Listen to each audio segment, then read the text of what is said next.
Welcome to Mumbling with Matt. It's been a while since last episode. I think that was the state of horror games with Derek from Stop Skeletons from Fighting, and we have another special guest as we tend to do. This is Mr. Stephen Punch. Wait, no, my notes say Stephen Kick. Stephen, how are you this fine night? I am very tall. I was like, I hope he's going to say that in the note. Yeah, no, I'm good. Thanks, man. All right, Stephen.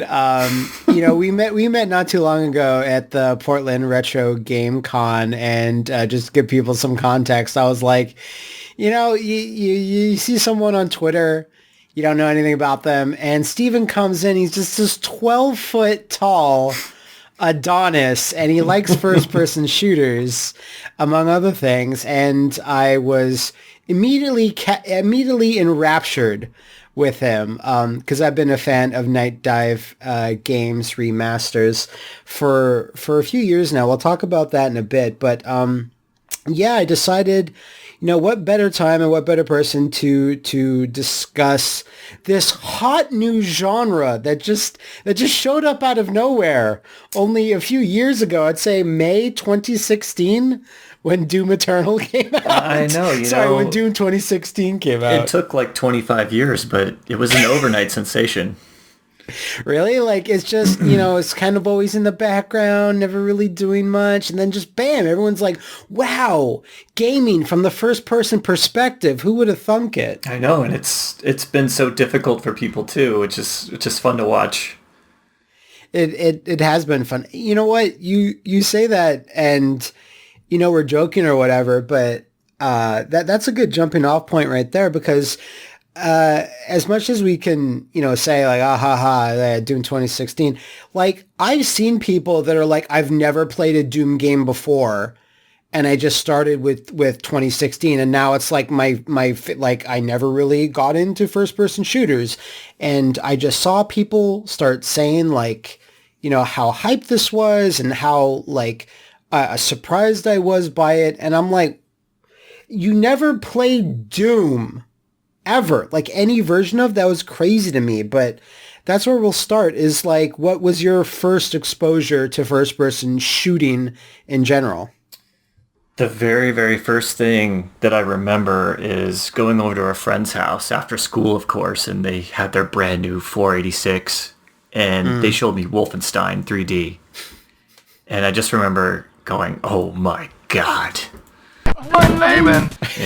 Like, My God. get out of the way, I'm playing, You just steal the 486 out of his house. Yeah, like, back then it's probably worth like $4,000, so. Wow, yeah, no, Wolfenstein was mine as well, but I think I just picked up the shareware disc at like a Radio Shack at the time, because they had these little kiosks where they just have random shareware CDs, discs, what have you, and my parents would just say, you can have like 2. So I would just pick them out. So I'd just pick, God, what was that? There was like a Duke Nukem ripoff game that I had played, or like a, scrolling platformer action game, like sort of thing that you would see, like, Biomenace, but it wasn't Biomenace. I think it was called Electro Body. And it was this weird little platformer, and maybe it was a little like Halloween Harry, and it was like this little RoboCop-like guy, and that's all I really remember about it. I remember the days of shareware, and specifically when my family went to go get our first computer, which was a Pentium 100 megahertz, 1 gigabyte of hard drive space, which is pretty big at the time. You don't need any more than that, really. I know. Well, not until, it's a whole nother story, but in 1998 when Half-Life came out, we still had the same hard drive, and Half-Life's install was 400 megabytes. So that was, that was like a third of our hard drive space. Get out of here, Mom's recipes. Yeah, see you later, Mavis Beacon teaches typing. And I had to like plead with my father. Oh, please, please let me install this. He's like, well, I have to uninstall everything just so this fits on it. And it ended up being his favorite game too, so it was kind of a win. But yeah, the shareware, I remember I tried to sneak in a copy of Doom, the Doom shareware, and my mom caught it at the checkout and was like, no way. But they bought me Dark Forces instead, so it was a good compromise. Yeah, no, it very much is. Because what, like, you just said that story. A thing I talked about recently when I was playing I believe it was a Doom 64 remaster that just came out. It was made by some company. I don't really know who did it. But I talked about how for the longest time, my family's computer did not have a sound blaster or any type of good audio solution. So Wolfenstein and Doom, I never heard music. Oh, so like I heard sound effects specifically. Maybe on Wolfenstein there was, but Doom, there was never any music, and I couldn't figure out why. And I was just like, whatever. So Doom was very, very scary to me because when you play it without music, when you play it without, all the iconic tracks, it's a different game. And when I was playing Doom 64 again, the remaster by Nightdive, I want to actually get that out there. I just said, like, Doom 64 is weird because it reminds me of that. Like, it reminds me more of Doom than Doom does. But only for you. Yeah, exactly. Only for me. It's a weird, like, specific thing to me. So, hot off the heels of, because almost every, computer thing, every console I ever had, I was almost always like a generation late. Like, my parents got me an Atari 2600 when the NES was like in its heyday. Like, I got an Atari 2600 in like 1989. And I got an NES in 1990. The Super Nintendo was like a year away. And the SNES in 94, the Donkey Kong Country like set that came with the game. And the computers were the same thing. So I had gotten Wolfenstein basically when Doom was either out or around the corner. So I just kept hearing the name Doom, Doom, Doom. And I said this in my video as well, and like maybe you might have a little bit of insight on this. I guess it was because of Doom and maybe Wolfenstein, just because they're one-word titles. But it seemed all throughout the 90s, every first-person shooter, one name. Blood, Quake, Doom, Strife. Like, there are so many that are just like, they just want this cool, iconic word because, again, it was kind of like a Doom thing. Then you have your outliers, of course, like Rise of the Triad and so on and so forth. But, like, is there any sort of, like, reasoning behind that? Or do you think they were just like, oh, Doom just called Doom, so we need, like, a similar name? I would guess that they are just going for that cool factor. And, as soon as Doom came out, everything else that was even remotely similar was called a Doom clone. Doom clone, So it didn't really matter what the name was, as long as it was like a first-person shooter and you were blasting things, right? Right. So, very true. It's all about that notoriety and just, and that's really unfair because a lot of these games at the time introduced new mechanics and new gameplay elements that would get completely overlooked just because they were a first-person shooter and they were being compared to Doom. I remember Blake Stone, Aliens of Gold, and I didn't understand the like elevator and that there were multiple floors that you could visit, and I was just, I didn't wait, am I skipping levels? Like, what's happening? Just because Wolfenstein and by and large Doom as well, any other clones around that time, that was something different because someone looked at it and they just, well, what can we do that's a bit different aside from just placing it in the future and shooting gross, stinky aliens? Not recently, but like a year ago, maybe two, I played through a bit of Blake Stone games, and I'm like, this is, to me at least, I don't know, but this is worse than Wolfenstein, but technologically and its features or whatever, it was more complex. And there was just something about it where someone would get their hands on the Wolfenstein engine, and it just never felt as good as Wolfenstein. Were there any other things that use that engine where you're like, that was kind of actually better than Wolfenstein, or worse, or like that very first kind of id Tech engine? I mean, one big standout to me, and it used the Doom engine, was Chex Quest. Chex are fun, Chex are hot. Looking for a taste of what the cereal's got? Chex marks the spot. The one-of-a-kind part of this complete breakfast. Now you can get a free CD-ROM game inside boxes of Chex cereals. Help Chex Man battle the Flemoids and save the planet Pazoid.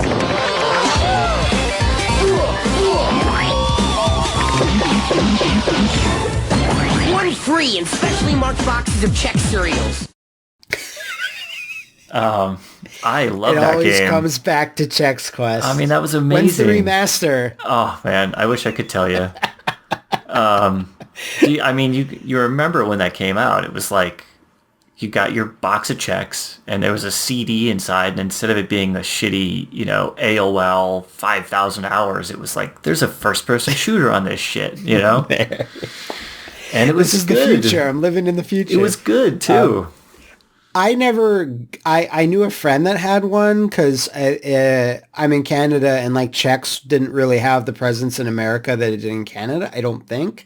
I never remember seeing it growing up, but I always got Roller Coaster Tycoon CDs in my cereal. But was it a demo?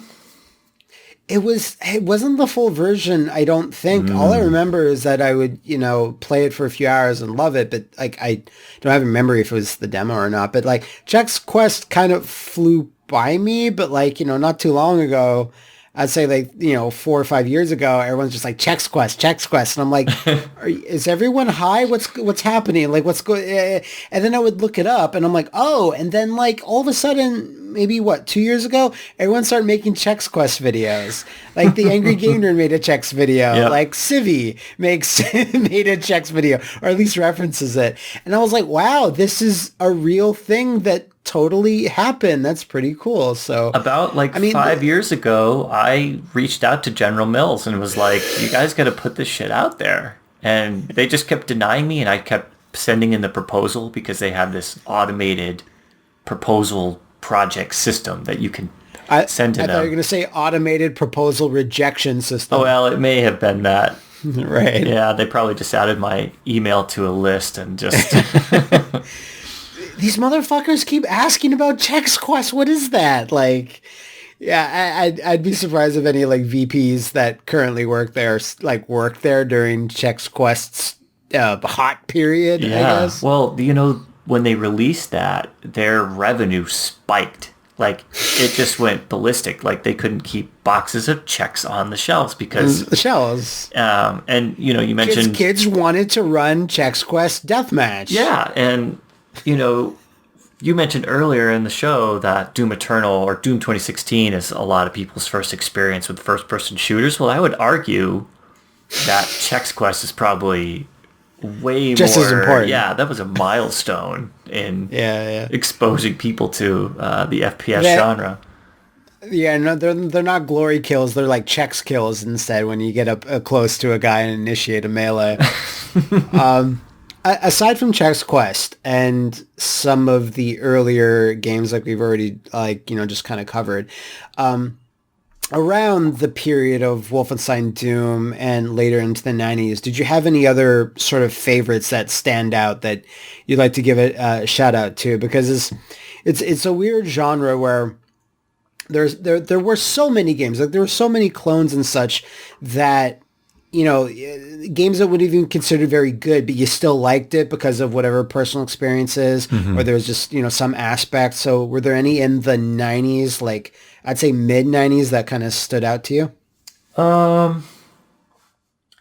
Yeah, I mean, specifically first person shooters, I mean, Dark Forces, of course. Chasm the Rift was pretty special for me. Turok Dinosaur Hunter, of course, for PC. Of course. System Shock 2, Quake, Shogo Mobile Armor Division, Aliens versus Predator 2, and then of course Half-Life was the big one. That's what really kind of changed my world and made me realize I wanted to be a game dev. Wow, that's okay. I remember being in a computer lab in like my first year of high school, and someone showed me like the intro of Half-Life. And then, as they do, a teacher came in. So then you had to turn off the thing that you're not supposed to be doing, which is, and back then it was either playing Shadow Warrior Deathmatch or, that someone showed me Half-Life. And I was just like, I only got to see the intro at that time. And then they turn off the computer, got to go to class or whatever. So, wow, was that influential to you that was the game dev game, huh? Yeah, it's really weird. It was probably like 1997 or 96 even, I think, when it first got announced and screenshots started to leak. And Sin was also announced around the same time. And those two games were kind of a big turning point for the industry and specifically the genre. Because you had Sin, which was more or less a spiritual successor to the Duke Nukem games that had come before it. So. You've got, John Blade. Yeah, I mean, you've got the one-liners, you've got the babe in latex, you've got it was a sexy game, It was a sexy game. Because I was playing Sin Gold the other day, and I'm just like, oh, what's this chick's name? Busty St. Clair, Chesty LaRue. What is it? It's a porn name. It's a porn name. And just as I remembered it, like the God, what's his face? The bumbling criminal at the very start. He says her name when she encounters him on the roof, and I was like, Alexis Sinclair, like Alexis whatever. And I just shouted it as like that Sin got its face out there with her alone. Oh, absolutely. I mean, like, say what you John will. Blake, cool. Yeah. But the marketing art, I mean, it spoke to us as, horny teenagers. It did. Because some other games around that time, because I mentioned it earlier, like, for some reason, I don't know, Strife was a big one for me. I have very, very vivid memories of like, maybe being a bit too young to like, understand like, the quest and like talking to characters and like keeping track in my mind, like, oh, I'm supposed to do that for that guy. But I remember being like enthralled with that world because at that point, first person shooters were like move forward, kill everything that moves. So Strife was a big one for me where I was like, oh, other things can happen in this perspective. Yeah. Strife was super cool. It was one that had totally escaped me up until we did the re-release of it, actually. I hadn't even heard of it.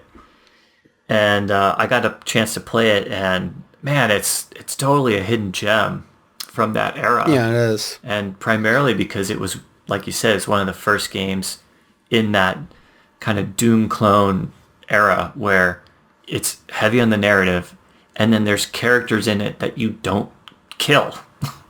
Yeah. I don't press left mouse button here? What? I don't understand. And Strife was like, again, another name that I would hear, and it had a pretty cool looking logo as well. And it was just one of those things. Again, it was very much a shareware sort of thing where I would see it at a kiosk in that same Radio Shack. For me though, like a real like moment, and people usually have these for games. It's like saved up all my, well, there's two actually. Saved up all my money, got the big box of Doom 2. And because I just fucked around, like for years and years and years, I never played any of the later episodes of Doom. I only played Knee Deep in the Dead because that's all I had. And I wasn't even though there's a splash screen, like more monsters, more levels, blah, blah, blah, blah, blah. In my mind, like Doom was only Knee Deep in the Dead. You got your fill. I mean, that's all you needed. I would just replay them over and over because I always thought in my head, like, this feels like a full-fledged game. Like, I don't feel like I'm missing anything. Like, there's a lot of gameplay here as it is, especially since I, sucked at it. But Doom 2 Hell on Earth, buying the big box and like knowing like, oh, I used my own money and I bought this game. There's like, that's my second earliest memory. My first one was buying Predator on NES. Ooh. And being like, this is going to be amazing. And then crying once I like booted up the game and saw, Predator on the NES. Yeah, if you bought that new, that was expensive too, probably like... It was. Yeah. I remember specifically it was $88. Fortunately, Doom 2 a little bit better, but that was the first one. And like, again, the PC, like I either really wanted first-person shooters or wanted, for whatever reason, fighting games. And PC, not very well known for fighting games, but, they had good to interesting ports of like Street Fighter 2 and Mortal Kombat. And along with like buying those big boxes, because I love like, that's why even nowadays there's pre-order exclusives like, for Ion Maiden, anything from 3D Realms where they're like, oh, you get the big PC box, because those things are, I would wager to be like, can I get a Super Nintendo box? Yeah, that's fine, I guess. But no, I want a big, stupid PC box. Like, there's an appeal there. Oh, yeah, and they take up so much room. I've collected quite a few since I started Nightdive, and I mean, I almost need a whole room dedicated to them. It's just too... The big box room. Yeah, it's one day. I mean, the Mortal Kombat box for the PC came with rub-on tattoos, and it's hard to top that. Oh, man. Yeah, it seemed like there was an arms race for a while to, like, not only include really cool things that they could jack up the price with, but, for me, if I only had, like, maybe $5 to $10, I would go to Electronics Boutique or Babbage's and go right to the bargain bin. Mm-hmm. And my measure of quality would be how heavy that box was. Like, am I going to get something that's got a big manual in it that's going to give me an extra couple hours of, like, maybe reading? Or is there something else in there, like a pewter figurine? Like, who cares about the game when you've got $10? Like, it's going to suck. So, I mean, those are the days. I don't remember what else was in it, but the other game I'm mentioning that had a big box, that was, like, my second big purchase, which was Shadow Warrior. I don't remember if there's any, like, silly bonuses inside the box, but, like, that was another special one because at that point, a lot of playing of the shareware again of Duke Nukem 3D, but I was aware of Shadow Warrior, and I was also aware, and it's a weird thing because I just link these to specific games, but, it was hard to remember as a kid, like, oh, this is from the makers of... Like, I would just think Capcom was just like this gigantic, corporation. I mean, which they are or whatever. But, like, this is specifically from the guys that made Duke Nukem 3D, which, of course, I loved at the time. I mean, who didn't? But Shadow Warrior, I was like, oh, this is like a brand new thing from the guys that made Duke Nukem. Awesome, awesome, awesome. And I even remember walking out of the store, and some guy I saw from school was like, oh, you bought the new Shadow Warrior? And I was like, yeah. And he's looking at it and he goes, oh, okay. And I go, yeah, bye. And I just laughed because I'm like, no, you can't come over. I barely know you, first of all, dude. I think your name begins with like a D. I don't know. Derek, I don't know what your name is. I'm going home and I'm playing this. And the Shadow Warrior is weird because it was the first game I can think of playing via modem with a friend that also happened to have it. So we would play Wang Bang. Oh, yeah. Which, again, I don't know if there's any deathmatch mode that has a better / stupider name than Wang Bang. There isn't. There isn't. Okay, good. And that was like a big memory for me in terms of first-person shooting. But it's a weird thing because I wanted to go over this too. Halo comes around, and I just kind of fell out of first-person shooting. Nothing against Halo, whatever. It was just, it seemed like almost every first-person shooter, not everyone, that's a generalization, but the the genre kind of faded away from me a little bit because a lot of games, not all of them, but a lot of games were all trying to kind of be Halo. Like there's stuff like Pariah, Project Snowblind, these weird console first-person shooters. And at that point, PCs were outpacing what my family could afford. And we still had this old one, and we couldn't really game on it. Eventually, games started getting past that point that our computer could run. And I was happy, with my consoles, but I still, would see games every so often. I'd be like, I think No One Lives Forever was a big one. I kept hearing about that a lot. And I think the first Fear, but eventually, some of those got console ports, not very good ones. I have the PS2 version of No One Lives Forever, but I've never actually played it. I'm sure it's awful. But did you have that sort of like kind of falling out with the genre? You didn't play it as much, or is that just like a specific thing to me? It definitely happened to me. It happened around the time that Call of Duty 4 came out, Modern Warfare. That's the other kind of point where anybody I've ever talked to were like, yeah, kind of. Things were all military shooters for the first time and they're fine or whatever, but it's not what I'm looking to play. Yeah, I remember when Halo got announced, it was originally OS X game because, Bungie was working on stuff for Apple. They did Myth, they did Oni, they did Marathon. Oh, shit, Oni. Yeah, they did Marathon, which was a Macintosh kind of exclusive. And then Microsoft bought them. I think, Gates just wanted to piss off Steve Jobs. We are starting to see some great games come back to the map, but this is one of the coolest I've ever seen. This game is going to ship early next year from Bungie, and this is the first time anybody has ever seen it. It's the first time they've debuted it. And so we were all excited, but then we found out that it was going to be exclusive to a new console. And so that kind of rubbed all the PC gamers the wrong way. Yeah, I can imagine. And then when it came out and all the console kids, got their Xbox, they're like, oh, hey, this is the best game ever. And then it comes out on PC and we play it and we're like, what's so special about this? All the levels look the same. It's just a standard run-of-the-mill shooter. But you know what? It ran on a console.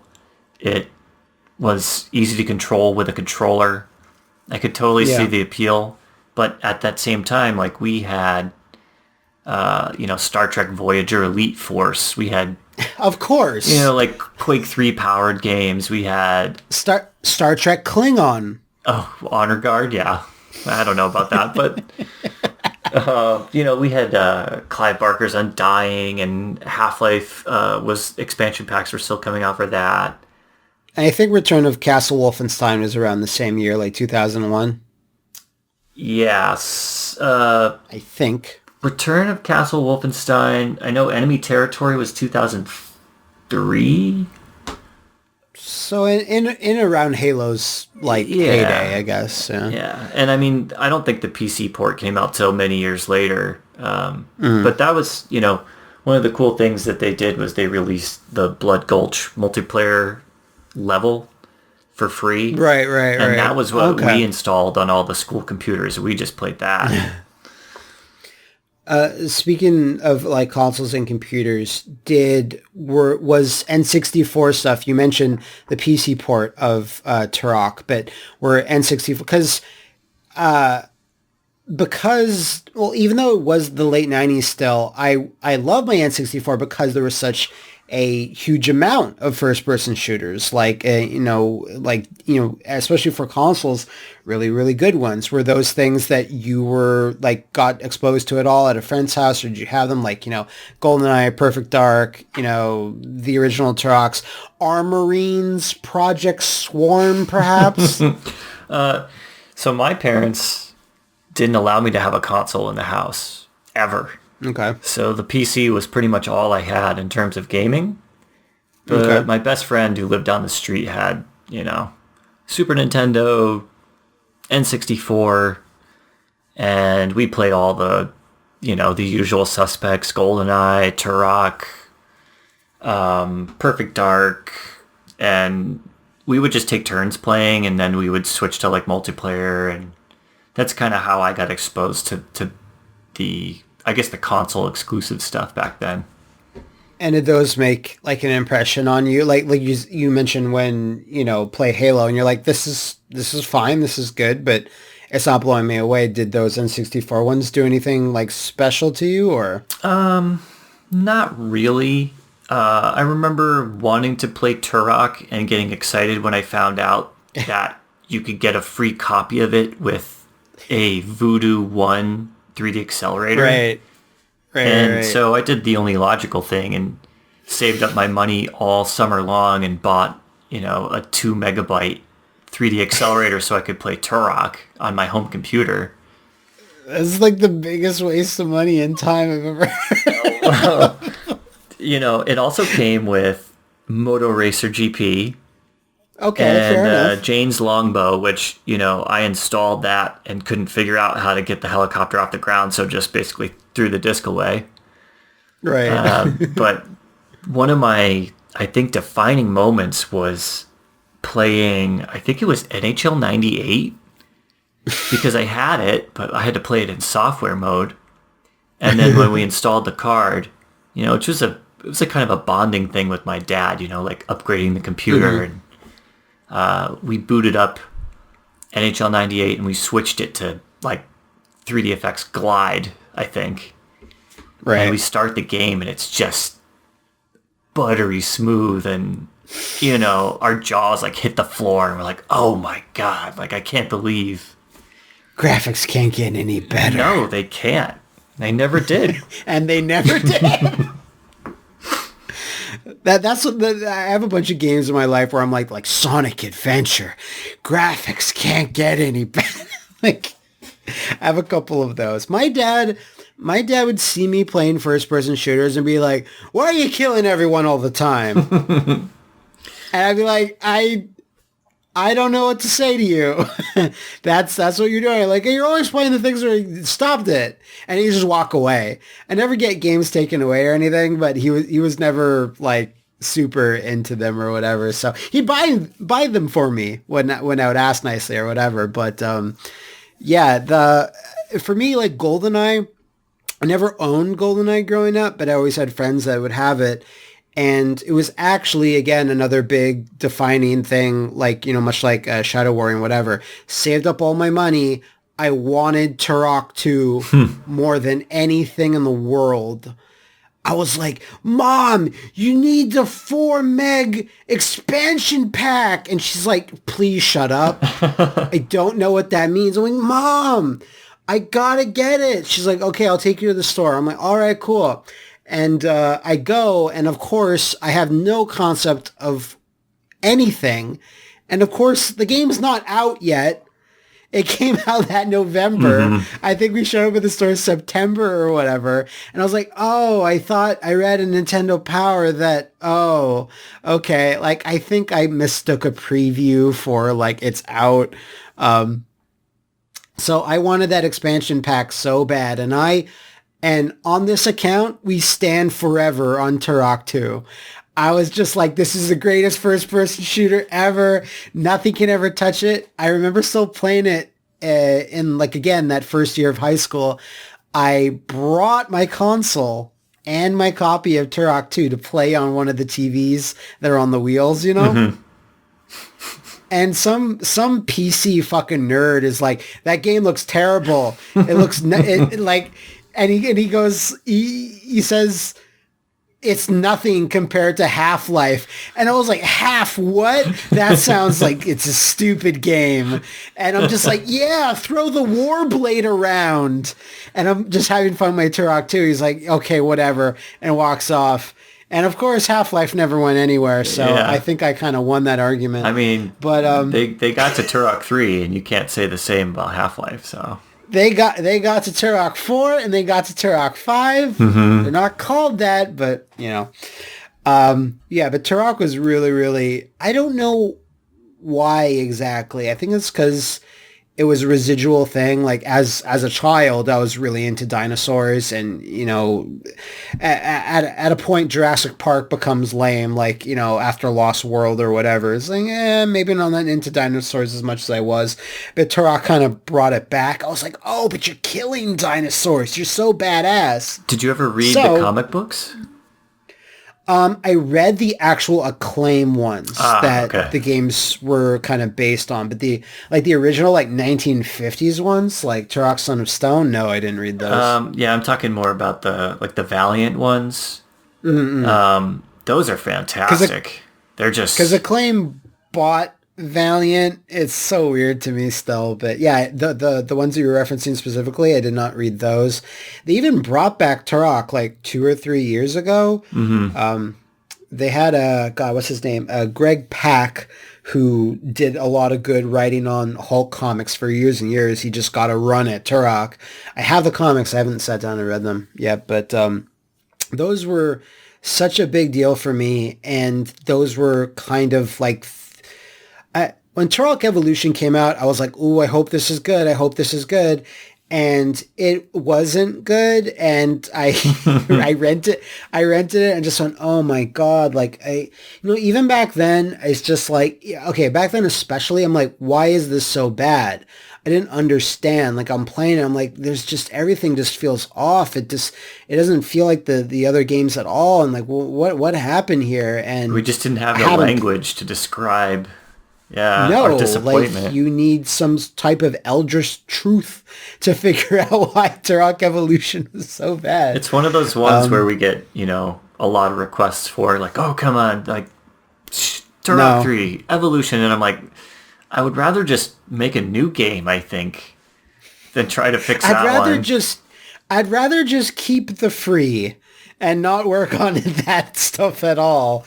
Evolution. I think I read somewhere that like they didn't even really finish that game. Like they just ran out of time and they just shipped what they had. I'm not sure how true that was because I think Acclaim was like almost dead at that point, or thereabouts. But yeah, that was kind of a rough spot where. Like, I want to say Evolution was like 2002, 2003. Yeah, and, right around there. And that's just kind of where I was like, I'll play a first-person shooter when I see it, but, it was for a good amount of years. I want to say until, God, like, again, I would hear of, but I never played the console ports. I would hear of, like, Soldier of Fortune or even, Painkiller. Daniel Garner, I have an offer for you. Yeah? I have one too. Die! I'm afraid that's my line. Because I recently played Painkiller Hell and Damnation. I was like, what's the deal with Painkiller? And everyone's like, first of all, you shouldn't be playing Hell and Damnation. And I'm like, oh, okay, sorry, I didn't know. And they're like, no, it's all right. Play a Painkiller Black, for example. And I'm like, okay. But one series of games that I always kind of stuck by, and this was at a certain point, like I want to say on the PS2, I want to say 2002, was that EA started putting out all those James Bond first-person shooters, and each one progressively... Like, I really started to like them, like Agent Under Fire, then I think Nightfire after that. And I remember Nightfire being especially good. That was made by Eurocom. And James Bond games, strangely enough, like gave me my first-person shooter fix during these times where I'm like, I wasn't in it as much. And I like I said, I liked GoldenEye and I would play it, but I never owned it, so I didn't get that enamored with it. Perfect Dark was that sort of thing. So it was a weird pocket dimension where I'm just experiencing first-person games more regularly through the eyes of James Bond rather than, any other thing, because nothing else was really coming out at the time where I was like that I could easily get, because at that time I only had a PS2 and a GameCube. Yeah, that's difficult. And for me, I generally just kind of stayed away from anything that was licensed. Just because... I mean, that's a fair thing. They had a bad reputation. And right around probably, 2003, 2004, we got a CD burner and we got a cable internet speed, and I pirated everything. All of it. Every game. And I had the time to play them all back then too. So that's really where I got a lot of exposure to a lot of different games, but all PC, of course. Nothing on nothing on console.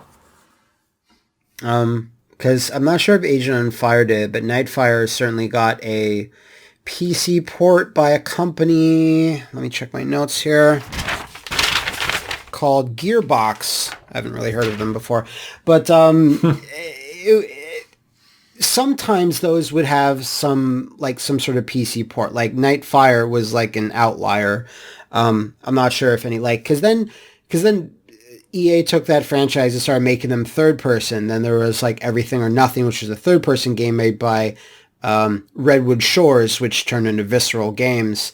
Then they made the one where they actually got Sean Connery. It was like a remake. Congratulations, 007. Your training is complete. Now use this device to get yourself to Istanbul. An airline ticket. How ingenious. I expect you to return my equipment, along with the Lector device, in pristine condition. I'll bring it back. From Russia with love. From Russia with Love. And after that, I was like, oh, okay, well, I guess, these are fine, but like, I guess there's no more first-person shooting there. I guess they want to, do something different, which is fair. You don't want to be beholden by GoldenEye for the rest of time. And as we kind of moved into, like you said, Modern Warfare days, were there any games that stood out that you did like around, post-Modern Warfare, post-military shooters during that time that actually did kind of stick out in your mind? Yeah, I mean, I think the obvious one is Bioshock. That was such a breath of fresh air during that time because it was. Everything was brown and gray and just ugly. And this is a kind of an interesting time just to be a teenager too, because it was, I want to say, 9/11 was still kind of fresh in everyone's mind. The war in Iraq and Afghanistan had been going on for, 8-9 years at that point. And so I could certainly see the appeal of the military shooter, especially with kids who were maybe too young or, just on the cusp of being eligible to go into active service or something like that. And I just had, I was going through that punk phase where I was like, fuck the government, we're a bunch of imperialists, blah, blah, we're imposing our will on these poor people and it's all about the oil. And that game just kind of tied all into that. And I was like, anti-Call of Duty, anti... Okay, I can see that. And so when Bioshock came out, I was like, oh man, like here's something that's colorful. It's got art direction. It's got imagination, creativity. It's got all these elements that are, this is what the video game medium was made for. It's not for recreating real life and glorifying war and all these horribly unnatural things. It's for escapism. It's for taking us to a place that couldn't possibly exist and telling stories that are, beyond the realms of something even the movie industry would be able to deliver. Right. I completely agree with that because while I wasn't into the, as far as I ever got, I played the campaign of Modern Warfare just to see, what was everyone talking about this? And, it's still a very well done campaign. But yeah, when Bioshock came out, since you're such a fan of System Shock, were you aware of the time? Because I wasn't really, that there was that, sort of connection, at least talent-wise, from System Shock 2 or System Shock 2 to Bioshock? Or were you just like, oh, it's just got shock in the name? I was aware of it. I had played System Shock shortly after it came out, so probably in the year 2000. And that's actually kind of a funny story because I didn't play the original until we had kind of gotten the rights to the series. Okay. And I'll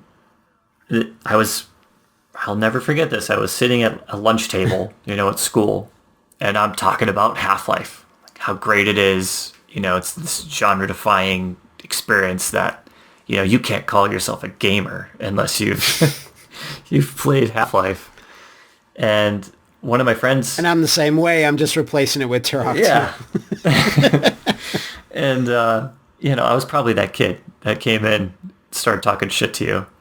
You did look familiar. That was me. So my friend comes over and he's like, Half-Life, ha! You haven't experienced anything until you've played System Shock 2.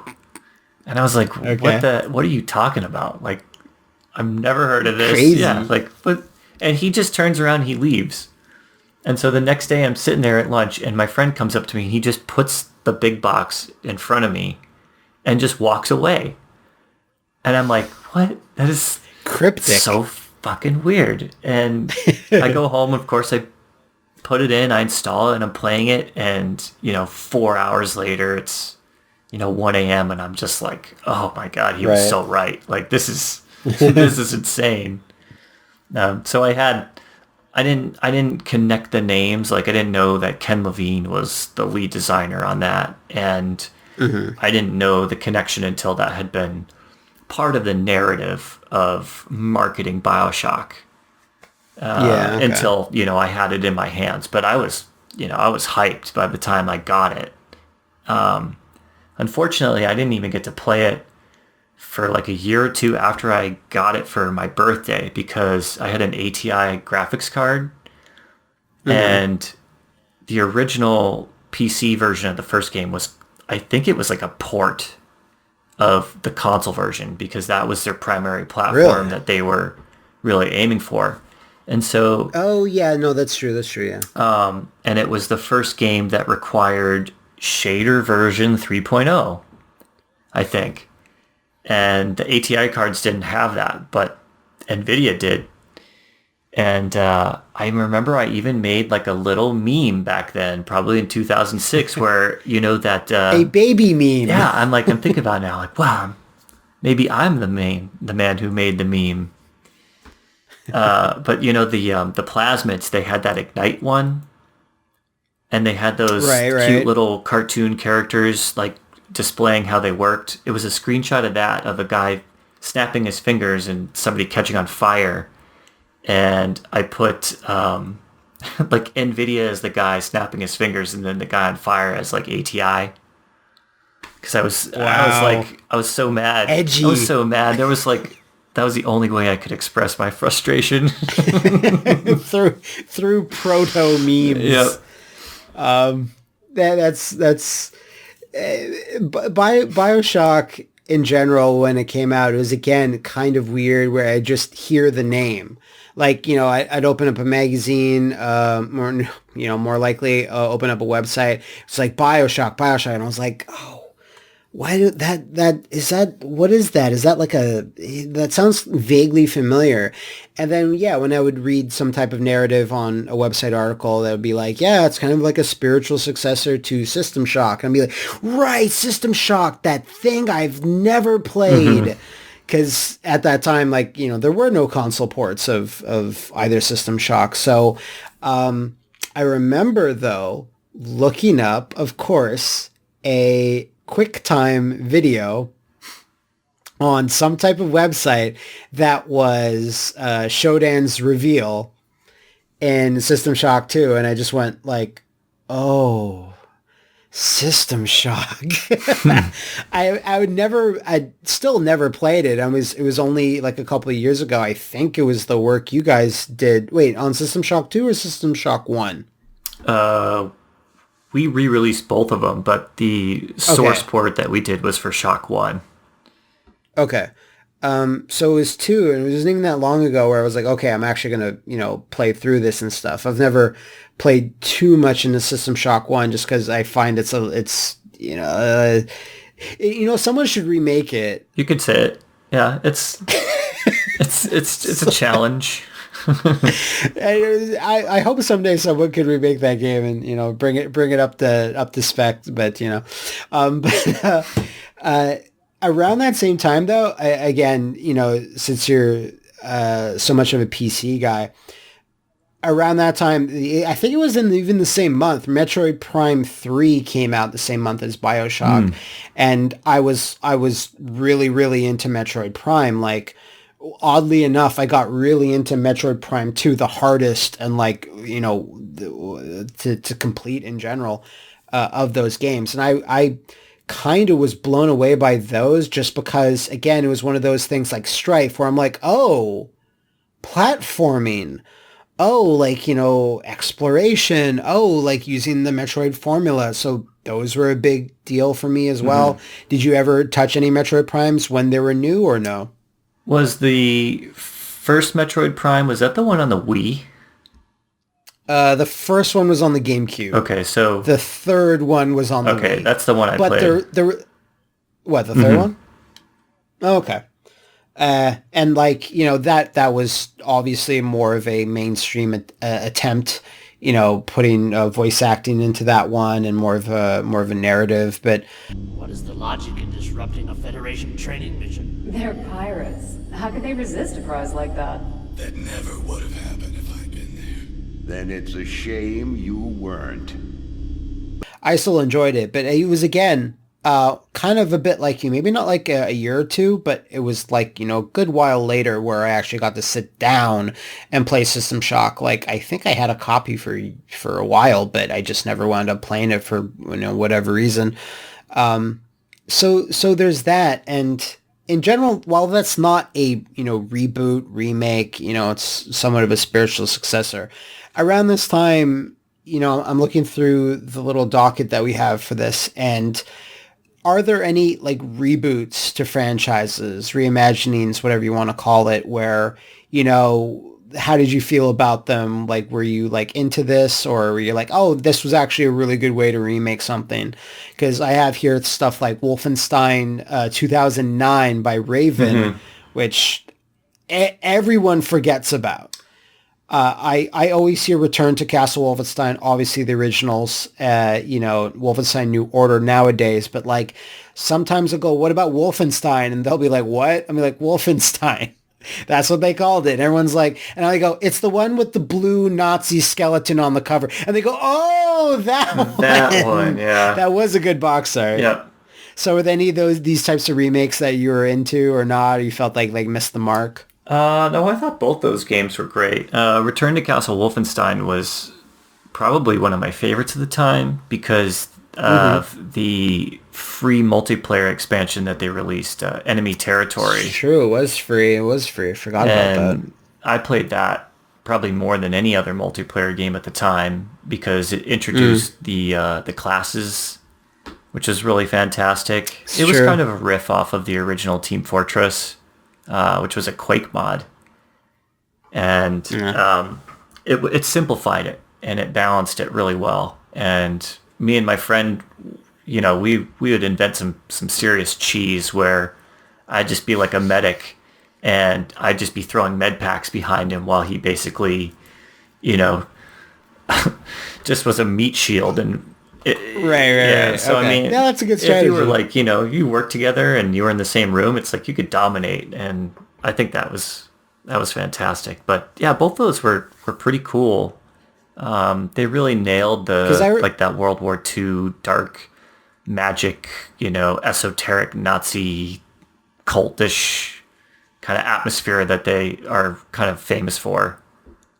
For Return or for both of them? For both of them. Because I remember playing through Wolfenstein 2009 and I'm like, oh, this is a military shooter.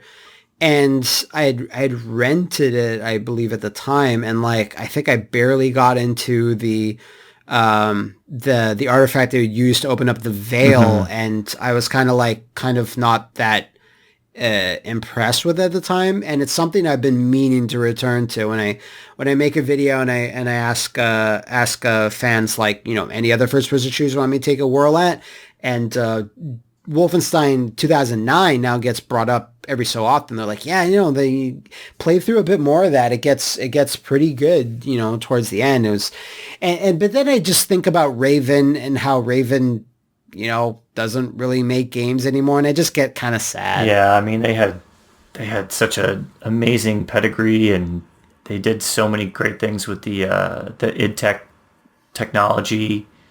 I do remember Wolfenstein 2009. It starts pretty slow, and it takes a long time to get to that point where it kind of really hits its stride in terms of being Wolfenstein. Yeah, it kind of shows its hand.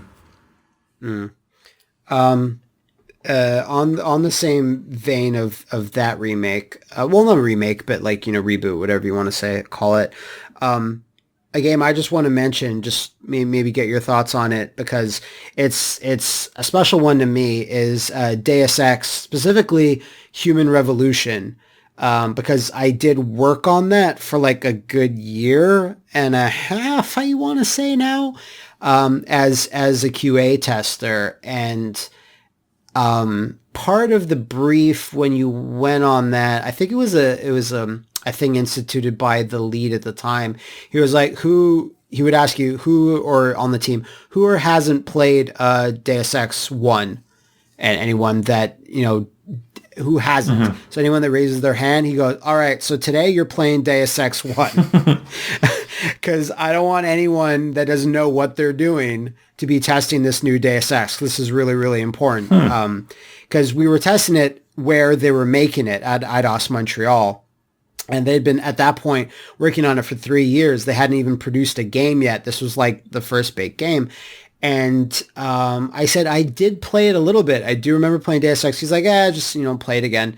And I'm like, okay. So I worked on that for a year and a half. And it was, again, playing a game that long, for 5 days a week, sometimes more when crunch rolled around.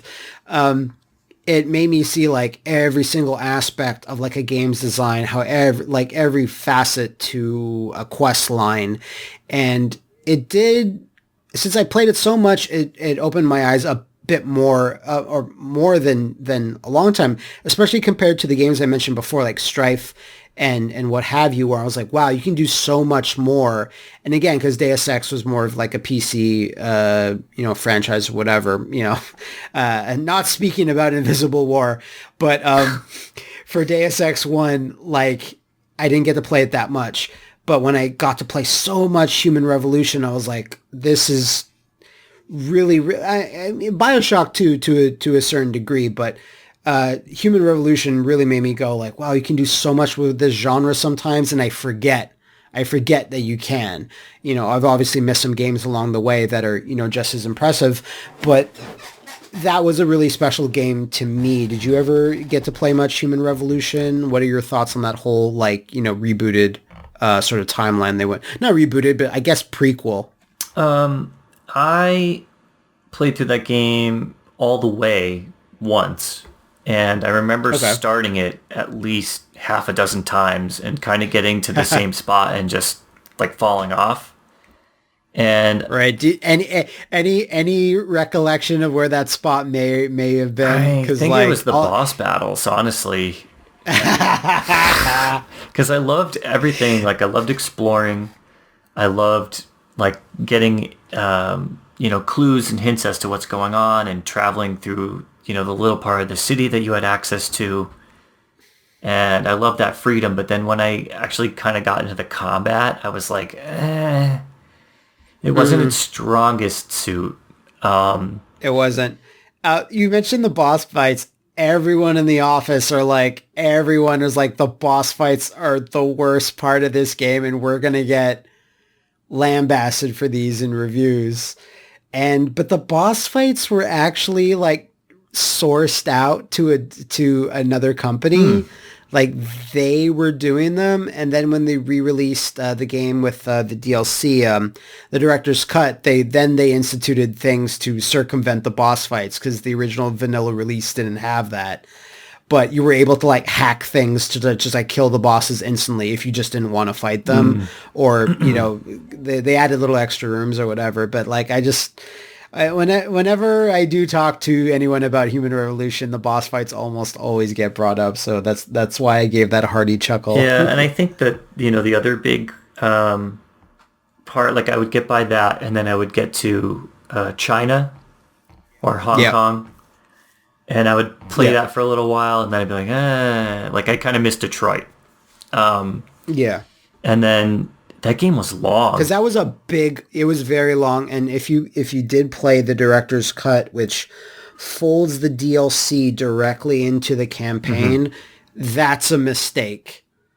It narratively it works, but it adds like an extra 4 hours to the campaign, and the campaign was already quite big, and it kind of ruined the flow. Whereas like in the original release, when that DLC came out, it was like, oh, you can play it when you want, whatever, you can you know, choose to do that. But like, yeah, that director's cut, despite having some good things about it, it was like putting that DLC directly into the campaign was like a huge mistake. Like it was such a momentum sucker. But like you just said, the China level is like another huge hub when you start it, and I think at that point in the game, you're kind of like, I wouldn't say tired, but you're kind of like, well, I want to move forward with the story. And now I'm in like another big open world when there's been so many other like open sections. And that was just paced a little, I don't know, off to me. But yeah, and like you said, when you got to it, it's kind of like, oh, wow, okay. It was definitely a marathon. And there was a point where I had gotten,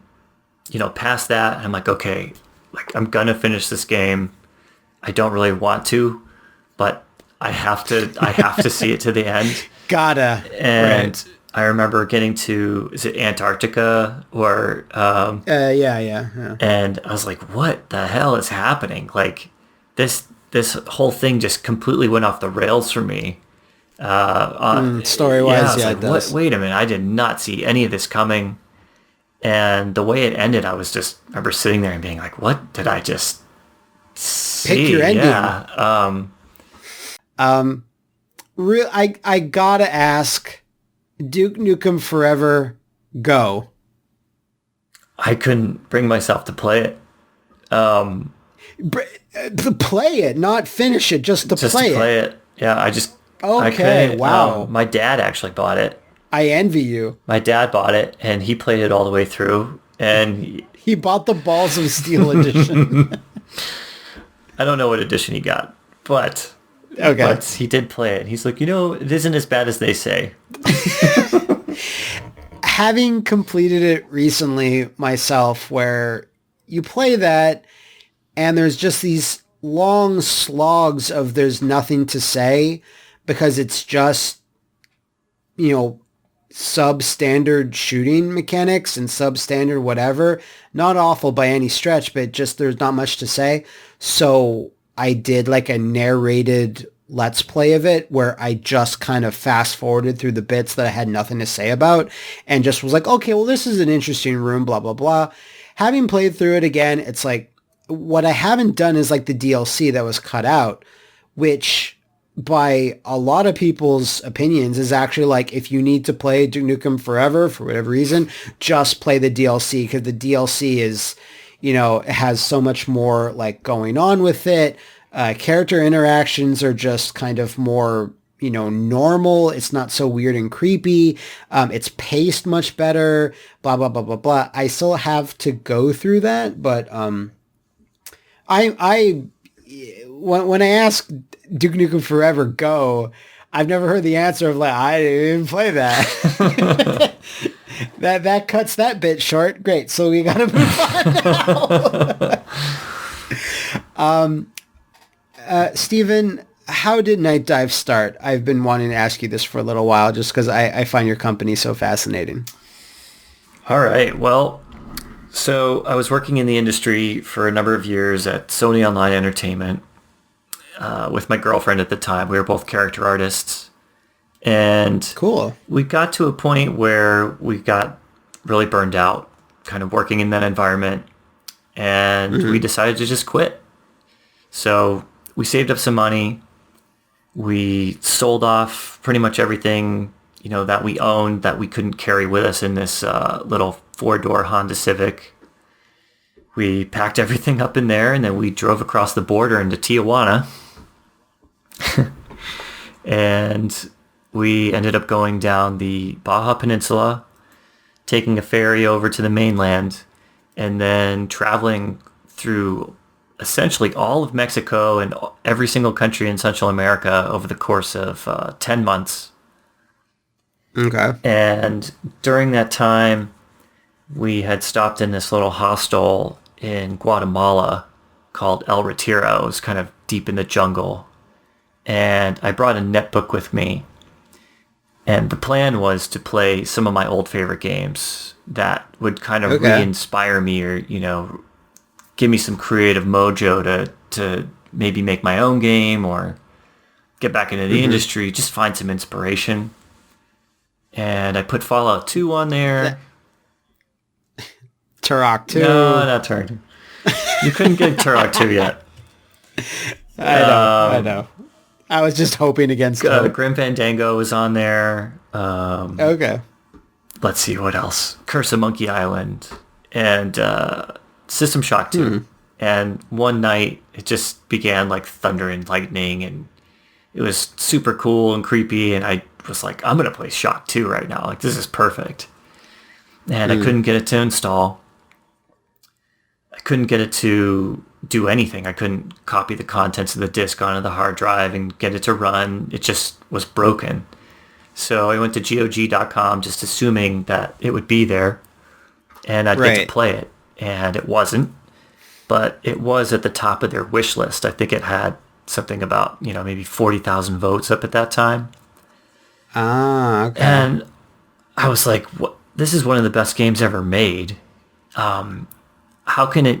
Someone should do something about this. How could you not legally purchase this game, and why? Like, it should just run. Like, I don't understand." Right. So from then on, I just kind of started doing detective work on the internet. I used the Wayback Machine, and I found an old article on G4 TV about what happened to Looking Glass after they went out of business. And there was a small little blip about the rights to the game and most of Looking Glass going to this insurance company in the Midwest called Meadowbrook or Star Insurance Company. And I looked them up online. I found the email address to their general counsel, and I sent him an email. And it's like, hey, you guys have the rights to this? And I wasn't really expecting anything, but I got an email back. Yeah, I wouldn't think you would get anything back because you're sending something to an insurance company about a video game. Like, I would just to assume they're like a video game. What is that? Yeah, and I mean, Looking Glass went out of business in 2001, and this is 2012, I think. And so I get this email back, and this guy's like, "Yeah, we got the rights to that. Do you want to make System Shock 3?" And at the time, like I said, I'm in the middle of the jungle in Guatemala, and I don't really have that kind of resource, to do something like that. But I wrote back and said, well, how about we just re-release the first 2 games? And they got back to me, and they're like, well, no one's ever proposed that before, but yeah, I mean, that sounds pretty cool. Like, what's the next step?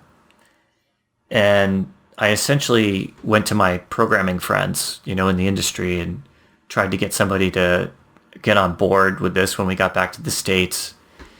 And I wasn't having much luck there. But we had, through the course of time, we had gotten all the way to the Panama Canal and drove all the way back.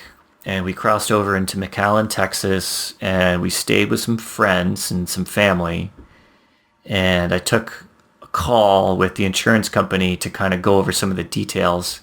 We'll put it up on GOG.com, we'll put it on Steam. And of course, I had, no idea what I was talking about. No experience in business. Had to look up some of the terms that they were using, on Google during the call. Like, what? That's a money tip, everyone. Just listen to that if you need to be on a call with someone that's saying fancy words. I mean, I still do that. Like, I got an email today, and I was like, what's an RRP, Hey, I'm doing that right now, talking with you. So there you go. Yeah. So yeah, here's another pro tip too, is like I was super nervous getting on the phone calls and trying to sound professional. So I wrote down, I wrote a script for myself, and then it had branching dialogue. Like, what if they ask me this? Like, then I can do this. And yeah, I mean, you just have a scum engine down below. You're just picking different things. That's kind of what it was like, because I wanted to have an answer prepared for every eventuality, so that I sounded like a businessman who had a plan, as opposed to a kid that was living out of his backpack that had just, gone 10,000 miles through Central America. Mm-hmm. So it worked. I mean, they basically sent a contract, and they wanted an upfront payment of an amount I won't disclose, but that's perfectly all right. But it was like, exponentially more than what I had left over. So I basically went to my friends and my family and said, hey, I got this opportunity. I need this amount of money. And everybody kind of chipped in. They all just, they pooled their money, and I wrote the check and I sent it to the insurance company. And I just remember thinking to myself, man, I hope I don't fuck this up, Right. So I had the contract, I had everything signed, I had the rights to re-release the game. And so I was like, okay, well, now I'm going to email GOG, and I'm going to tell them I got the rights, and everything's going to be okay. So I send GOG an email, and I get an email back saying, yeah, you're totally full of shit. No one owns these rights. Yeah, they're like, I would find out years later after, meeting the guys at GOG at various industry events, that they had been trying to get the rights for years and had no luck. And I was like this kid that just kind of came out of nowhere. And they just assumed that I had a family member that worked at the insurance company. They're like, there's no other way. Uncle Bob. Yeah. And it's interesting, I would find out a couple of years later that I had basically gone to them at just the right time, because what had happened was Looking Glass went bankrupt, and the trademark to System Shock went to Electronic Arts, and the intellectual property and the copyrights went to Star Insurance Company. And so those two companies had kind of tried to work together at some point to do a Shock 3. But I don't know the full story of what happened. But, they ended up parting ways, and Visceral and... Yeah, I do know that there was an attempt that Dead Space 1 was going to be System Shock 3 at a point. Yeah, so Visceral... And then that fell through. Yeah. I actually got to hang out with some of the guys at Visceral right after the studio got closed. Oh, and so they were telling me all the stories, They're like, no, we don't care. This is what happened.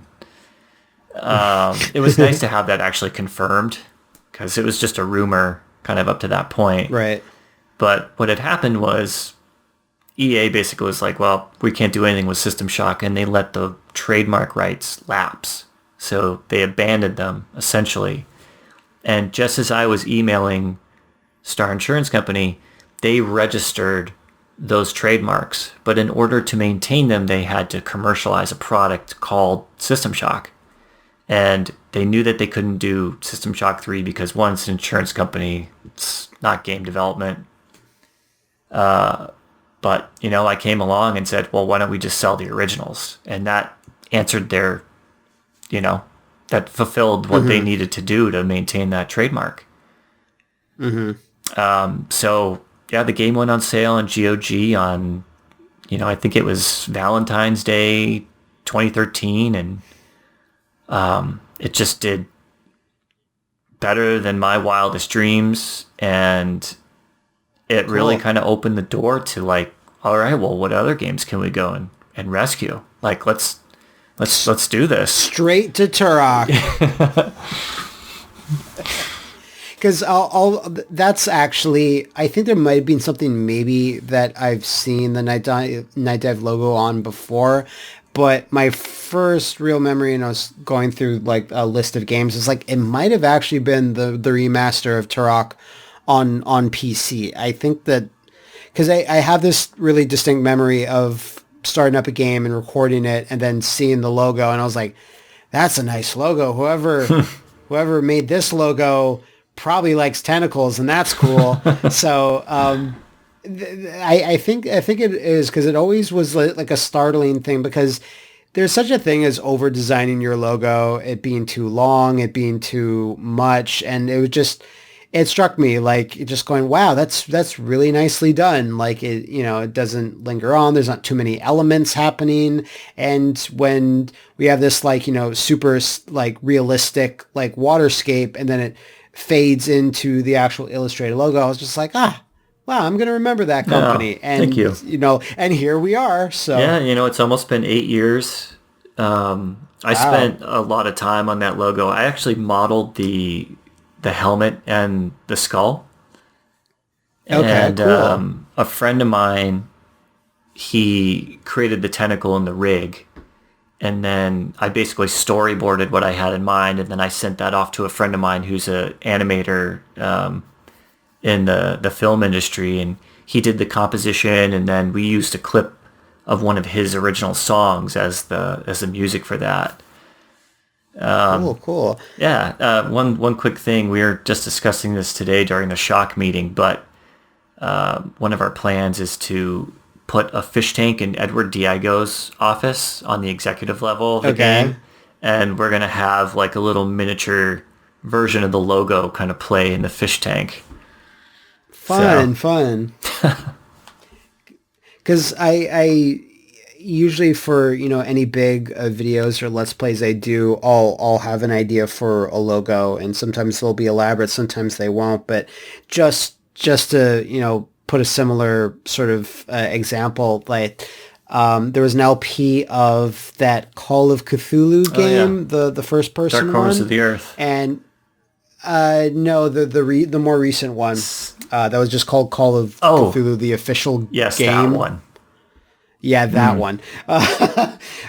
So I was just kind of thinking, the Nightdive logo kind of inspired me, where I just, how about like creaky floorboards, like creaky not floorboards, but like wooden slats that make up like a dock, and just like, a buoy in the background, and maybe just some slithering tentacles around. It's not a very elaborate or flashy logo, but I was just like, it's Call of Cthulhu. You're not going to have explosions and Michael Bay shit going on. So, usually I'll have an idea, and I'll know an animator or two, and they can put something together really nice. So like, I didn't know that you actually had a hand in creating the logo. I assume you had approval on it, obviously, but that's really cool that you worked on the skull and the helmet. Yeah, it was something that I knew I wanted to do as soon as we had picked the name. Which was also just like, we just had to come up with a name, because when we got the contract from Star Insurance Company, there was a place to put your company, your LLC. And I was like, oh shit, like I better start a company really quick. Like, what are we going to call it? And I went on, I think it was like thecompanycorporation.com. And we took a walk, like my girlfriend and I, we took a walk around the block. We're like, all right, what are we going to call this thing? And we were both divers. And we had done some night dives in Australia that were really, important to us, and it's a big part of our life. And it just kind of seemed to fit, that we would be the ones to kind of maybe brave the depths and search for something spectacular. So that's how we got our name, and that's where the logo came from. Really cool. On that same vein, making dreams come true and such with, being able to take a risk and start your own company. Any dream games that you would like to remaster or re-release, if they're possible or not? Just like, if you could pick anything right now and you say, I want to re-release this or remaster, whatever. And what are your, give me like one or two if possible. Well, I get asked this question every time, and Chex Quest. That wouldn't be my last choice. Right, okay. But I always say No One Lives Forever.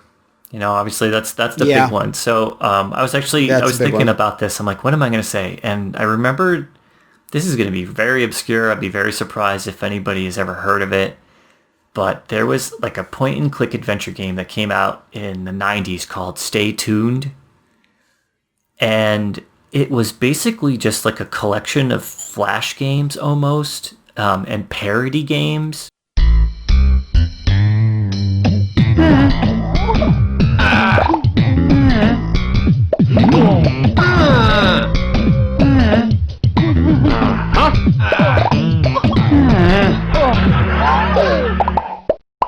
Wrapped in this very cartoony, almost Animaniacs, but with like a darker tone and some more grislier things kind of thrown in. And I still think about that game a lot, and it's got some really great musical numbers, and it's almost endlessly replayable. Like there's just so many things that you can click on and do, and I'm looking this up, and like not a lot is coming up, but I see two cats like on a box art and it says "Stay tuned." It's a Sierra game. Yeah, it was the wow. I've never seen the this. The big box was made to look like a cereal box. Cereal box, right? That's pretty. So clever. It's kind of, I mean, Chex Quest. But I gotta show you this. I gotta show you that. I'll send you a YouTube video of like one of the musical numbers. But there's this one mini game where there's this black cat he's kind of the one that takes all this abuse through this whole game. He's kind of like your Wile E. Coyote almost. And like you get sucked into this like Wild West world, and you have to shave him.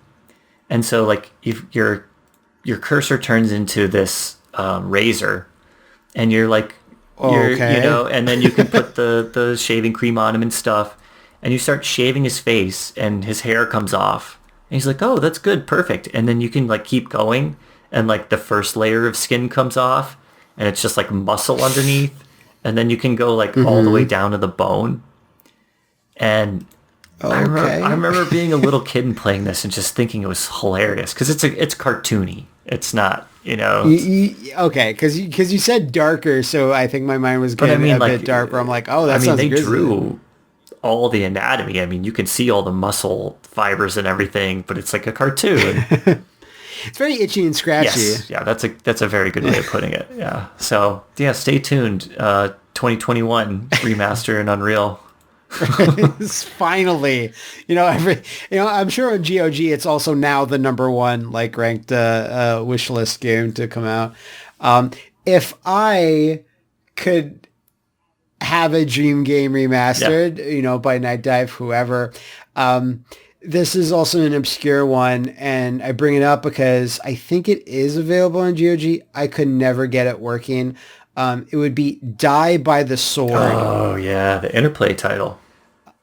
Interplay. I did not know this, or I lost all memory of it. It was originally developed by Treyarch, so that's crazy. I didn't even know Treyarch goes back that far, actually. But I remember this game came out, and I don't remember if I had the full version of it or I cracked it, whatever. But I remember it being super, super, I wouldn't say so much innovative, because it was basically just going into arena after arena, chopping up enemies. But because you could like have full control of your sword and almost any movement, it's something that I'm not sure if you were to bring back nowadays that it would be like all that impressive. But it was just one of those things where I'm like, I would just like the original to be easily played on modern systems, just because I'm like, I would just like to experience it again. It doesn't need like a remake or anything, or because it didn't really do anything. It doesn't really do anything special nowadays, but back then it did. So there's that. And like, I you've already talked about it a little bit, but like, would really like Turok 3 to somehow be out. I know like it's a little difficult because I don't think Turok 3 ever got an actual PC port. But just to complete the original trilogy would be nice. And I'll leave it at that. I could go on and on about Like, Steven, get on this right now. Like, just drop everything. Yeah, drop this system shock bullshit and get to die by the sword. What is this malarkey? Yeah. Turok 3 would be awesome. I think that, the biggest issue with that one is we have to reverse engineer the whole thing because there's no source code. And so that just adds a massive amount of time. A lot of work, right? But yeah, but that's what you're saying. It's like maybe make a brand new one if possible. I Why posed not? that question on Twitter because the Kex engine that we're building everything off of, we built and released a full level editor with Turok 1 on PC. And, some of our guys, Sam and James, they reimagined some of the areas of the original game using that level editor to make it a little more streamlined and less frustrating. Like, there's this one key in the first world that's like, if you miss it, it's a real pain in the ass to go back and try to find it. So they just created this new area where it's there in the middle, like a lot of the other keys are, but it's a small arena with enemies that you have to fight in order to, safely retrieve it. But I mean, those guys are professional level editors. They had jobs in the industry before this as, level designers. So I would have full faith in their ability to take, all the original assets from Turok and make a brand new game out of it. And I think that'd be pretty cool. I remember that tweet that you made, and I remember liking it and retweeting it, going, yeah, I'd be down for that as well. So is there another dream game aside from Stay Tuned, or is that your pick? That's kind of a joke, but well, you had a lot of detail in there for a joke. I know. And the funny thing is, I actually have been in contact with the creators, like the rights holders too. So maybe one day. Who am I to talk? If I was in your position, I'd be like, yeah, if I could talk to anybody, like, I would try. I'd swing for the fences. But yeah, is there another title that, like, maybe, you've tried and it's just like, no, that's not possible, that you can talk about? Or I mean, there's a big list. I'd say one that's kind of within reach but not is Chasm the Rift. Right, yeah. Which was very, very impressive when it first came out. But again, it just kind of got trashed because it was a Doom clone. But the difference between this game was it was in full 3D. I think even before Quake came out. Quake, right, yeah. And so, I remember getting that game, and that was one where the box art, as a kid, I saw that and was like, oh, dude, there's like this lizard with a chainsaw for a hand, and he's got a jester's hat on. Like, this is the shit. And going home and listening to, like, poorly translated English from, original Russian, and it's got such a great charm to it. It'd be a fun one to bring back. Because I had played it when it was, like, fairly new. I remember going through it, and then, like, I don't know, a year ago, maybe a little less, I was able to boot it up again, and I was like, yeah.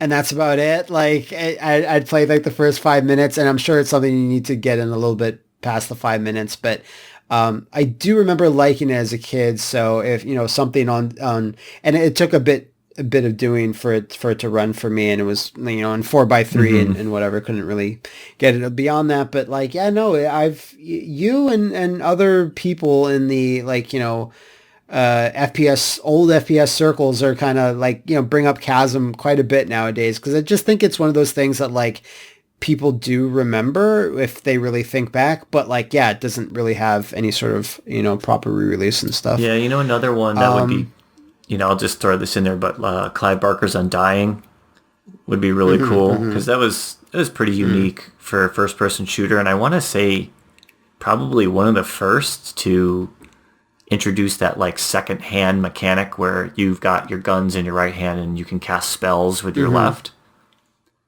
Yeah, no, I did a video of it a couple years ago, and I remember being pretty impressed with it. Just that it was something that completely passed me by when it was new. But yeah, no, that's a good one too. That's not, like, that doesn't have an official version of it that plays well. You have to finagle it some. I think you can get it on GOG. That's the last time I played it, which was not too long ago. I just bought it from there and played through it, but it could use a little massaging here and there just to take the quirkiness out. Most of these games of that era need a little bit of massage. Mm-hmm. As we're winding down, I did want to ask, upcoming FPSs, indie or AAA. Is there anything on the horizon that you're kind of looking forward to? Maybe they don't have a release date yet, but you're still you have your eye on them. Yeah, there's a couple. Cyberpunk 2077 being, kind of the obvious one. There's a game coming out called Atomic Heart, which it's almost like a Bioshock, but made by a bunch of Russians that really like Stalker and Bioshock. Okay, yeah. I think you have some type of affinity towards Stalker. Maybe just a little. But I want to say I think that Atomic Heart is actually being developed by Polish people, so I apologize if I misspeak there, but I think it takes place in one of those alternate histories in the Soviet Union kind of thing. So it almost feels like it could have a splash of Fallout 3, alternate history 1950s but in America kind of thing. But the art style and the overall direction just looks really spectacular. There's another one called Witchfire. That's what I was gonna say. Yeah, that looks really, really cool, and I loved The Vanishing of Ethan Carter, which is being made by the same guys, which is really surprising because that was a kind of a Lovecraftian murder mystery in the first person, and then now they're making a badass first person shooter. So I never finished Vanishing of Ethan Carter, and I'll occasionally dip into those murder mystery, sort of walking simulator bit of games. But I do remember liking it. And I also heard about it. And apparently some of the devs that work there at, what's the company? The Astronauts, a lot of them are former people that worked on Painkiller. Oh, okay. So that might be why they're like, how about the opposite of Vanishing of Ethan Carter? How about the shooting of Ethan Carter instead or something? So that was one I was definitely going to say. Anything else? Of course, there's been some rumblings of a fourth Bioshock game. That's true. And then, Ken Levine's been working on something with Ghost Story games for quite a while, and I really hope that we get some official news out of that soon. I agree. But the other two are indie games. I mean, our buddies over at New Blood, they're putting together Gloomwood, which they revealed some of the gameplay footage for the first time on a stream of ours, I think last week.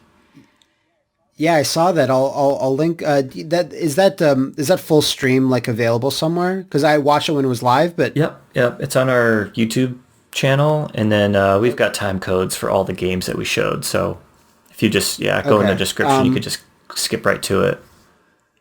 Yeah, I'll link to that video in the description of this. But I watched that gameplay when it was live, and I was like, oh, okay, finally. I've only seen Dave Zemansky just post a GIF or two of Gloomwood every so often. So when I finally got to sit down and watch it, I'm like, oh, it was basically like this. Oh, huh. Oh.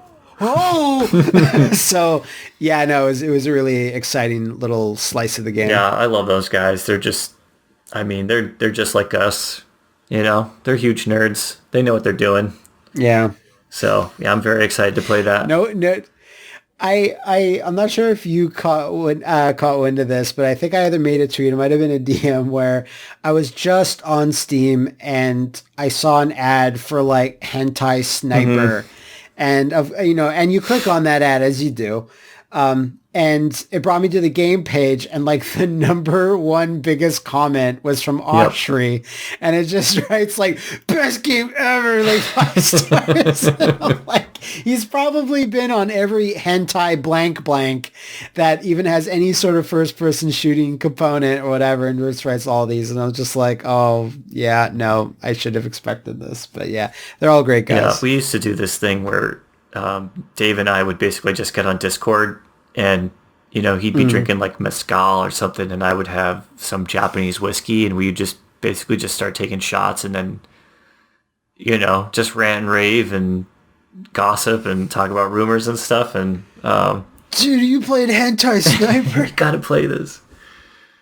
Yeah, remaster that. I have two I want to mention aside from Witchfire, because when I was talking about how first-person shooters are kind of, especially with Doom and Doom Eternal and other ones, obviously, that like, you have this kind of burgeoning subgenre where it's like, is this like Devil May Cry now, first-person shooters? Oh, man. And, I brought up the Shadow Warrior reboots, which have a bit of that because each battle is ranked with like a star rating every time you do it. And I mentioned, never mentioned Red Steel 1, but I'll always stand Red Steel 2, which is a really interesting game. But then someone in the comments of this Twitter thread said, oh, well, there's also Ultra Kill. And I was like, oh, yeah, I've heard of this. I saw a video. And the creator of Ultra Kill, which is on Steam, I was just like, oh, yeah, cool. Hi, what's up? And I saw that he followed me, and he's been apparently a fan of mine for like a while now. And I just didn't know. And I was like, dude, your game's so sick. And he's like, oh, cool. It'd be so cool if you could play it. And I'm like, yeah. So I just played a bit of that last night. I didn't have like a ton of time to go through it. But like Ultra Kill, very, very interesting. Now, I heard you make a noise. Are you aware of this game? Or? I believe I've seen the trailer.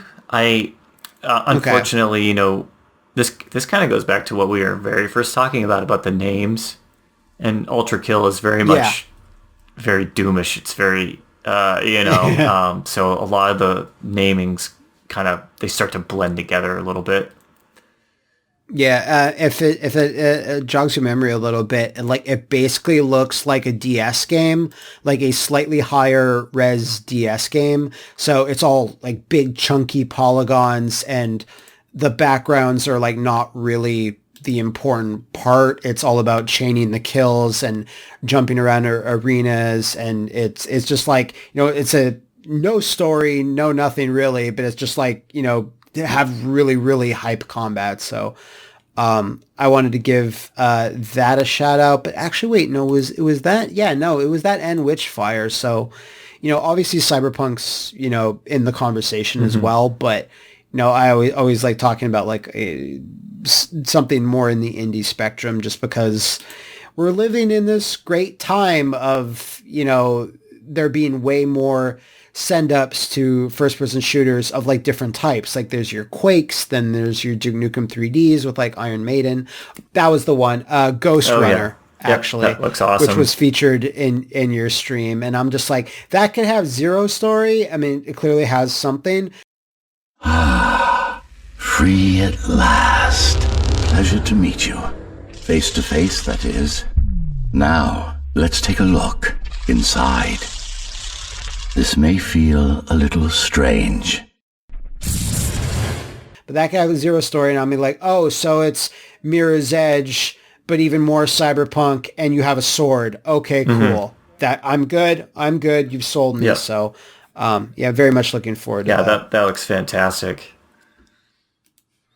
And aside from that, I did kind of like a, last little question I wanted to put towards you, but with the success of like Doom and Doom Eternal, and even other things Bethesda and id has brought back, like Wolfenstein, the last two Wolfenstein releases didn't really light the world on fire, but the franchise obviously still has legs to do more in the future. And any other things, a lot of people go, oh well, id well, Quake, where's Quake now? And I'm like, that's fine. That's the easy answer. Yep. I think the rights are kind of maybe held up somewhere, but I'm like, I would rather a Heretic. I don't know about you, but if I was to bring something back from id's past, I'd rather have Heretic. Well, I was going to say Brink 2. Hey, what's the matter? My brother. He signed up with security. What if it's him in my sights? Your brother should have known better than to side himself with those fascists. My brother is no fascist. Everyone in there made their choices. If you hesitate for one moment,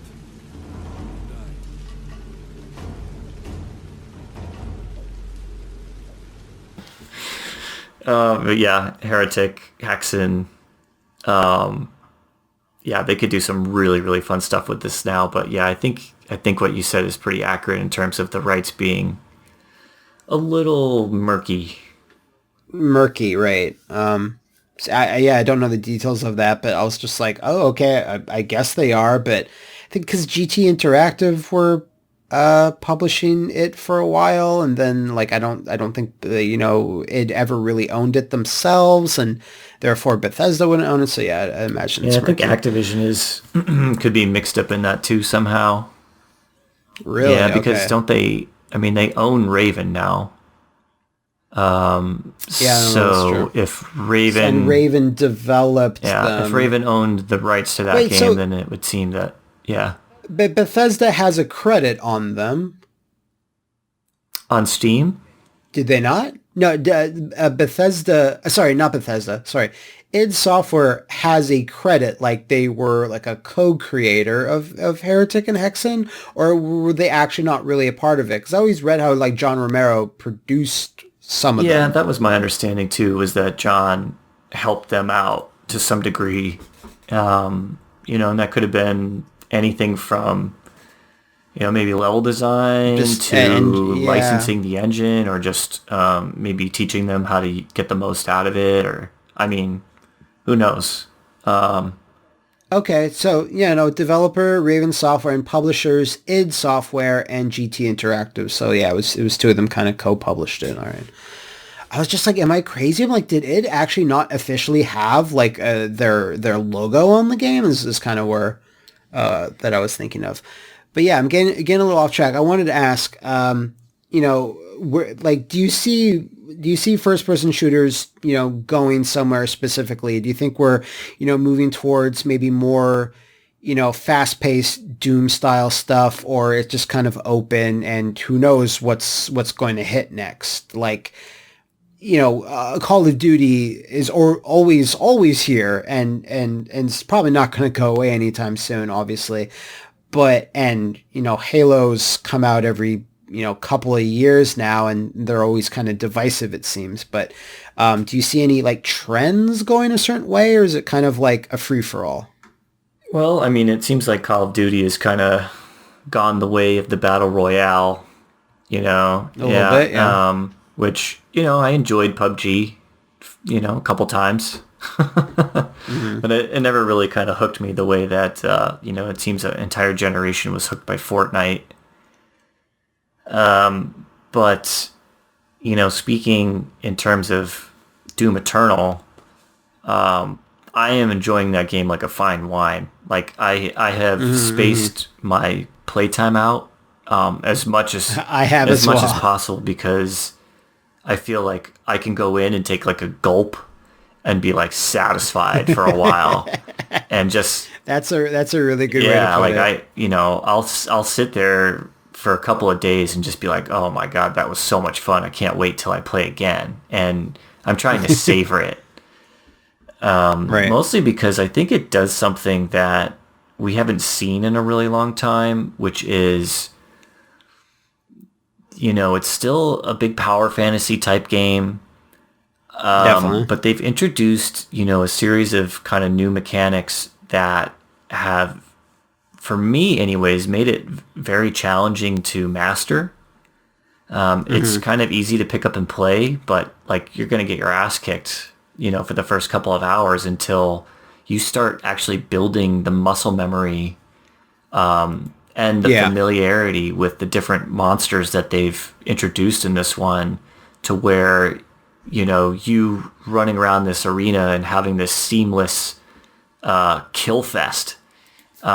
When it starts to click, you know, probably around, like, for me, maybe like the third or fourth hour, when I've gone from bitching about, like, always never having ammo to being like, ammo, oh yeah, right. There's like gas cans everywhere. Like, I need to, like, there's basically these walking ammo crates that can do damage to you, but, like, they're always there in these bigger fights, and you just need to find the moment to go down, saw them in half, you know, after you've set them on fire, to get some armor and some other stuff, and then get right back into the fight. And I don't know, I'm kind of likening it to learning how to play guitar almost, because you're using all 5 of your fingers on the keyboard. Yeah, no, that's very true. And it's very rhythmic in the way that you actually play the game, because of the cooldowns attached to some of the mechanics. So I was like they thought about those cooldowns a lot. They were like, it has to be just this much of cooldown for there to even be a rhythm. Because if anything's off, then the flow of the combat would, like, I wouldn't say ruin, but might have been a little bit more clunky. Yeah, and you know, I was trying to explain it to my mom, actually, because I would, like, come out of my room. You're playing that Doom again? Yeah, well, you know, my mom's staying with us because of the coronavirus. We're all, you know, self-isolated in the house. And she's watching the baby for me, so I get to play Doom.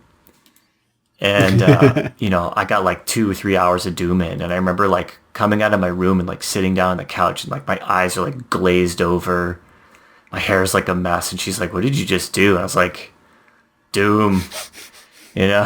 And I had to, you know, I tried to explain to her, like, oh yeah, in 2016 you had, you know, the chainsaw and you had glory kills, but, you know, in this one you've got the chainsaw, you've got the blood punch, you've got the ice grenade, you've got regular grenades, you've got, you know, 2 mods per weapon, you've got flame burper. Yeah, you've got this thing where you can set enemies on fire, and it's like, holy shit, like, my mind feels like it's splitting apart sometimes when I'm playing it, but I think that's my like neurons starting to make new connections. I feel like I'm adapting, you know, I'm becoming becoming human. You know, a Doomslayer. It's like right. Yeah, no. It's fucking awesome, man. I just, like, I did not anticipate going into it and experiencing this, because I totally didn't watch any videos. I didn't watch any reviews. I went to QuakeCon, and I basically, like, plugged my ears and was like, la, la, la, whenever they, you know, are talking about it, because I wanted it to be just diving into the unknown. Yeah, you wanted everything fresh. Yeah, and it's that sense of accomplishment that I've gotten from getting good that I haven't had playing a game in a long time. Getting good is such an overused thing, and I think even Civi said as such in his Doom Eternal review, but it's like, actually, you need to get good to really start to enjoy this, because, and it was almost the exact same point in the game. Since this is early on, I'm assuming you're not past it yet, but for me, it was like the hell portion where you get teleported briefly at the end of the Slayer's homeworld, like the second level with, like, the castles. When you get teleported to the hell section there and have to have a fight there, like a tough fight there for a little bit.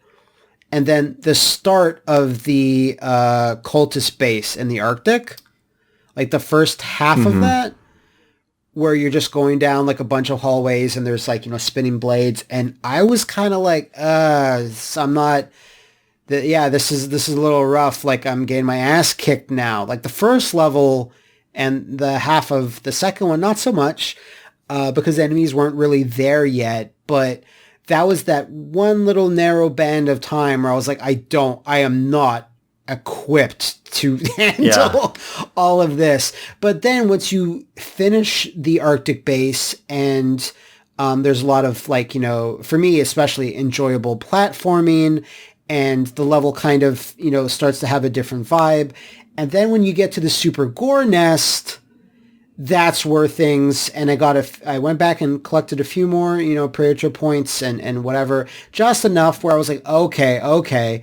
And that level and the way that level's designed, I had so much fun, and that's kind of the point. And I'm still on that high of like, I need to like play the next level. And, busy as I'm sure you are, like I'm like, ooh, maybe tomorrow I'll have a chance to sip that wine again. Yeah. So I'm like totally with you on that's like how I feel about it as well. Like at first there was like a bit of like acclimatization, but it's taken hours. It's taken like a good 4 hours, like you said, but like now I'm just like I want to be in there all the time. Yeah, I think that probably happened right around the same time for me too. Right around probably Super Gore Nest. It's just fun to say that. And you see the setup for it too. It's like, oh man, this thing is going to burst, and it's going to be gory. It's going to be awesome, and there's going to be all these super gore. But yeah, I mean, along with all those other mechanics, I totally forgot. But you've got like dashing now too, along with the double jump, which is weird because I thought dashing was in 2016, and then it was like, nope, there was no dash. I'm like, really? Yeah. I could have sworn there was. They were like, no, you could run, but you couldn't dash. And I was like, oh, Christ. And I played 2016 for like an hour, like a few weeks ago, like before the game came out. And I was just like, yeah, no, there's dashing. You're all crazy. What is this, a Mandela effect? Yeah, you can dash and do 2016. It was like, no, you can't. I'm like, oh. That was some of the original kind of critiques, too, that I was hearing, that your player movement was actually kind of sluggish and slow in Doom Eternal compared to 2016, and I think that's why. It's like, yeah, you're not supposed to be running at things. You're supposed to be dashing and using your super shotgun to, rappel up to areas and doing all this crazy shit. And, I mean, it's like they gave you superpowers. Somehow they made you feel even more powerful than in 2016. And I remember doing those glory kills and thinking to myself, it's never going to get better than this. Like, this is the pinnacle of first-person gaming. So, okay, instead of just because I think that was a really vague question, where I was just like, where do you think FPSs are going? I'm like, who can fucking say? But now that you say that, I want to ask, can you do that again? Can they make a Doom 3 Eternal, whatever you want to call it? And because fundamentally this game is, similar to 2016 in a lot of respects, but it's also way more different. Way more different enough that, I've seen enough online opinions about like, well, this is worse than 2016. I'm like, I wouldn't say it's worse. I could imagine someone that's not acclimatizing to this change in combat flow. It's different for sure, and I can see people maybe not liking it, but like after this, would you think you could do a third Doom and somehow one up this? Because they did put so much into this game, like way more than 2016, had, like, but I'm just thinking, like, how can you possibly make this character more badass or has more abilities than this? Because, a lot of people have already said, like, I'm overwhelmed with the amount of things I can do. And that can sometimes be a negative. And, like, it was a negative for me at first when I'm like, okay, Sentinel Crystals, all right, okay, change everything in my wheel. All right, level up my guns, blah, blah, blah, blah, blah. And now I'm used to it. But, like, there was this bit of time when I was starting to play this. I'm like, I'm actually a little overwhelmed. So do you think they might like even actually pare it back and make it more simple? Or do you think they should even attempt to do a third one or just move on to something else? That's a really tough question. And it's one that I've been, I immediately started thinking to myself probably midway through the game too. It's like, where do you go from here? Maybe they shouldn't have showed all their cards right away, and they should have introduced some of these things, in a hypothetical third entry in the series. Like space them out a bit. So, I mean, the whole series is so deeply rooted in, you know, the theme of a space marine doing battle with hell, right? There's only so many times that you can do that. Yeah. So I think that they might try to push the narrative even further. I think they did a really good job with Eternal in more or less just giving you those like codex entries that you are optional to read. Yeah. And I remember going into it and being like, oh, every time I get one of these, I'm going to sit down, get a cup of tea. I do too. I do that And then same thing. in this game, I was like, oh, fuck no. I got to just go and just keep killing things. I'll read these when the game's over, you know? Right. Because I go back and get secrets that I missed, and during then I'll throw in a cheat code just so like I can platform and search without like, you know, too much stress. Like I love the combat, but sometimes I just like, oh, I just want to, you know, whatever. And then that's when I'll usually read a codex thing. But yeah, when I'm playing at the time, like I don't need to know about Dragnorak right now. Thanks. I need to kill that thing over there. So I'm good. But I did see someone on Twitter, I forget their name, but they're like, I don't think you can do the Doomslayer again. I don't even know how you're supposed to do that. But they're like, what if you're a different character? What if you're like a half human, half demon, like hybrid, or like you got half mutated and it's still Doom and you were doing different shit over there when the Doomslayer was doing stuff over there. Like maybe that's what they can do. And I said, yeah, that's I'd be down for that. Just seeing the combat from a slightly different perspective, where you're not the Doomslayer. That was the original idea for what would become Doom 2016. Really? I mean, it was like you were one of the resistance fighters. Oh, okay, yeah, the world was. Yeah. You were like an average Joe that just happened to be walking around on Earth when it started. But I want to say, wasn't there something about you getting like bit by a demon or getting some kind of demonic power and using that against them or something to that? That does actually sound familiar, but yeah, I don't. I mean, I don't. I think it's a really cool idea, and if it was, you know, I guess that whole idea was reimagined with what they've established now. I think that could... Yeah, because you're basically a demon. I think that could be really cool because, you know, one of the little sections that I just loved was when you get the super shotgun and you control one of the revenants. I thought that was cool, but I also thought that the multiplayer in 2016 was cool, where you could play as, you know, one of the demons.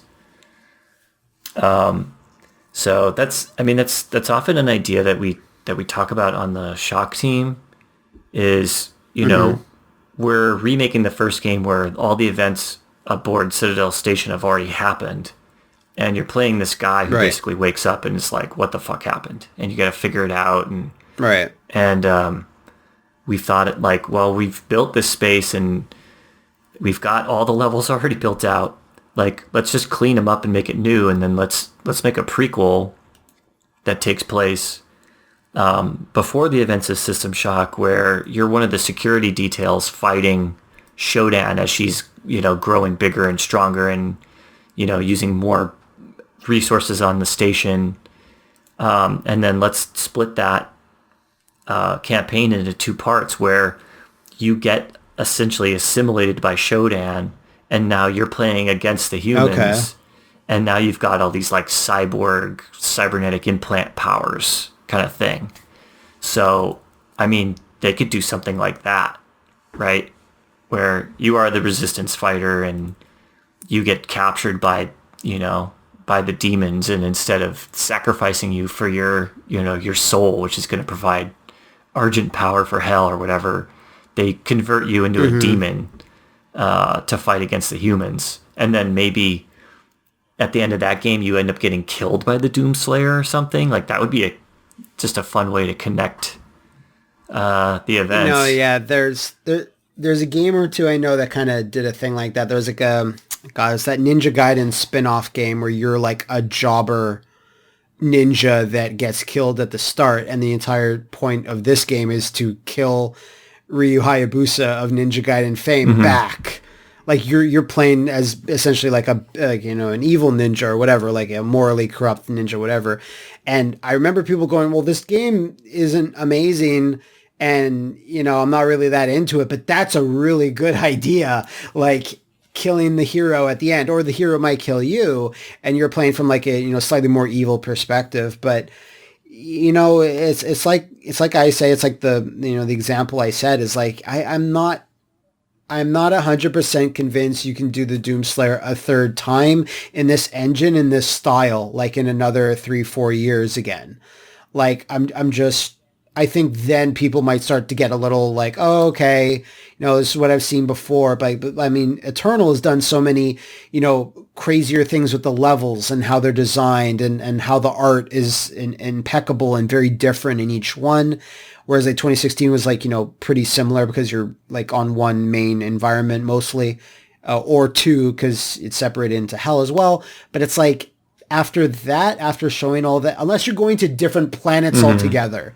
Wait, no, you essentially are in this as well. Oh, so yeah. Never mind that. But I don't know if they could do it again. I'm not even sure if I'd want them to do it. Like, again, Quake is there. Like we already said, Heretic is kind of like, murky, and Quake is there. And the thing with Quake is that you could do a lot of different stuff with it. You can go back to like the weird, medieval industrial look of Quake 1, or you could go more towards the futuristic route with Quake 2, or, you could, like Quake Champions, I don't know what happened with that. Like, did that shut down? Are they still making it? I don't even remember. Yeah, I did play Quake Champions for a while.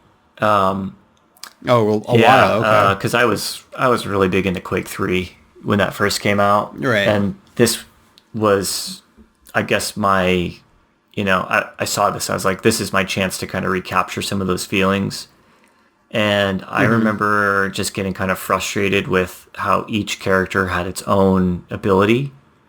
Yeah, because they were heroes, essentially, right? I totally understand why they did that. And I think it was a good idea, but maybe not for Quake. Maybe for something else, because it kind of made me feel like we were playing almost like a Overwatch, but you're on your own team, like a hero shooter. Even though it was just one ability. I mean, it's not, you didn't have 4 different things. Yeah. But that kind of turned me off a little bit. But I thought, the presentation and everything was really gorgeous, and it was a great shooter, at its core.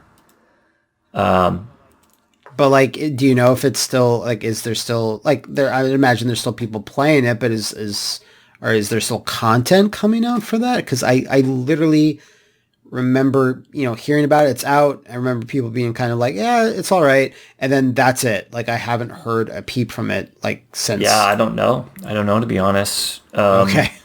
I think you know, if I had my choice, I think that, you know, the Doomslayer should be put to rest for a little while, you know. Just and they should explore like the Quake universe, because it's got about as much narrative background and storytelling as the original Doom did. So there's a lot of room there to introduce new things. Yeah. And I just love the medieval aesthetic with some of the Lovecraftian elements. Yeah, I know.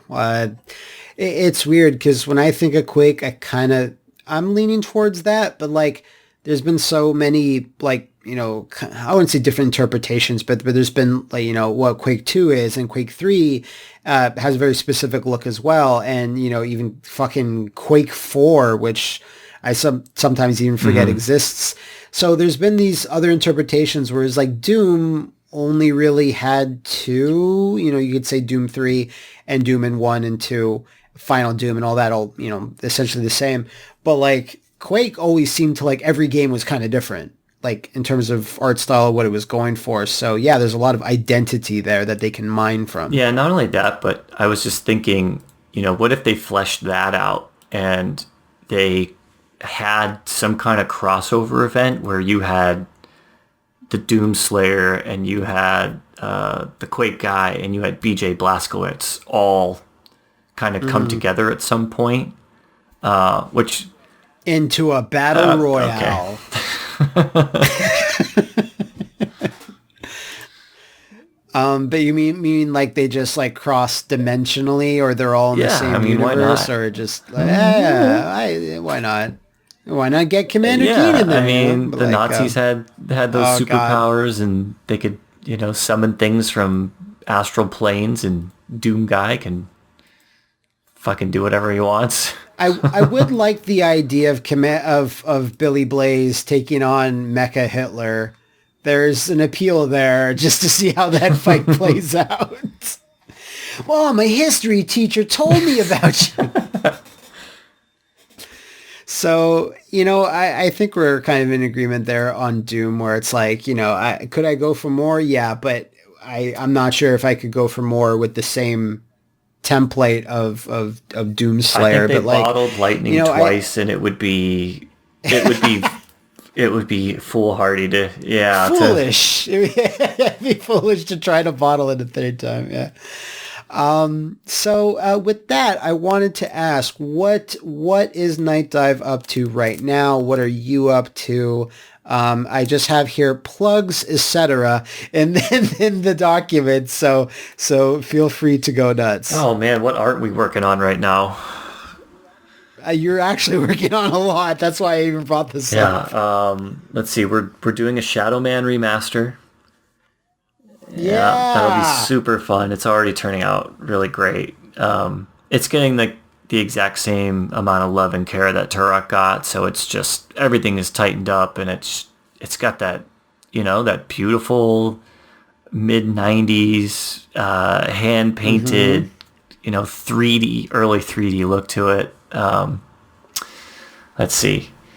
We re-released Sin Gold on Steam, and that was just a more or less straight re-release with some quality of life fixes. So that's kind of a small little sample of what's to come in terms of like Sin coming back. We announced that we're doing... If you pre-order it, you should be able... Well, you can't pre-order it, but if anything else comes out with Sin in the future, if you pre-order it, you should be able to get the Sin, the motion picture with it. As I've looked into it. I think we technically can do that. I gotta, right. I gotta get with my attorneys, and I just gotta double check. But yeah, right, okay, cool. Unleash that on the world would just be diabolical, and I'm all for it. Cool. We announced that we're doing a enhanced edition of Blade Runner, the 1997 Westwood point and click. Which I didn't even know existed until a few months back. I was just like, what? They released I didn't even know there was a Blade Runner game. And, I have a fairly decent knowledge base on point and click, and this one completely passed me by when it came out. Yeah, it was very interesting for the time, because it was a licensed game again, and we were talking about that earlier. It's rare that you actually get a good licensed video game based on a property, and at the time, I think it was the best-selling adventure game ever. Yeah, it sold. Really? I want to say over 1 million copies in 1998. Okay. So that was pretty good for a point and click. I mean, the next thing that I could really think of would be either like Seventh Guest or Myst in terms of just like raw sales power. But it's always held a really special place in my heart, and Blade Runner being my favorite movie, this was something that I worked really, really hard on over the last 6 years. And that's going to be coming out eventually on pretty much everything. That's our hope, right? Yeah. We've announced it for everything. Okay. There's still some kind of unknowns that we have to figure out, like controlling a point and click game with, a D-pad or dual analog sticks or whatever. Because there's shooting in this game actually, because you're a Blade Runner and you have to retire replicants, and you can accidentally retire humans. It's like there's a point in the game where you can shoot anyone you want, and it alters the story quite a bit. So yeah, Yeah, we're figuring that out.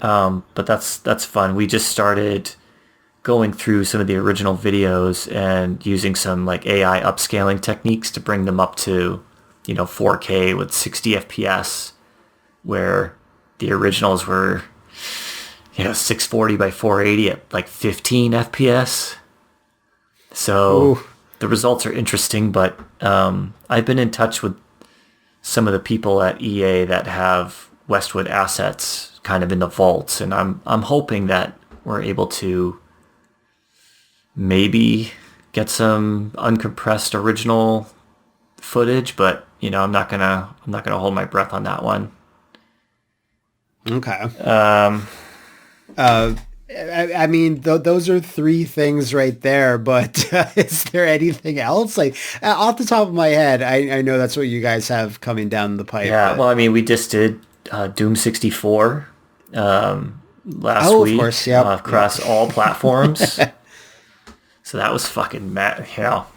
That was we got to work on a Doom game. That was pretty much, I quit. I'm out. Right, yeah.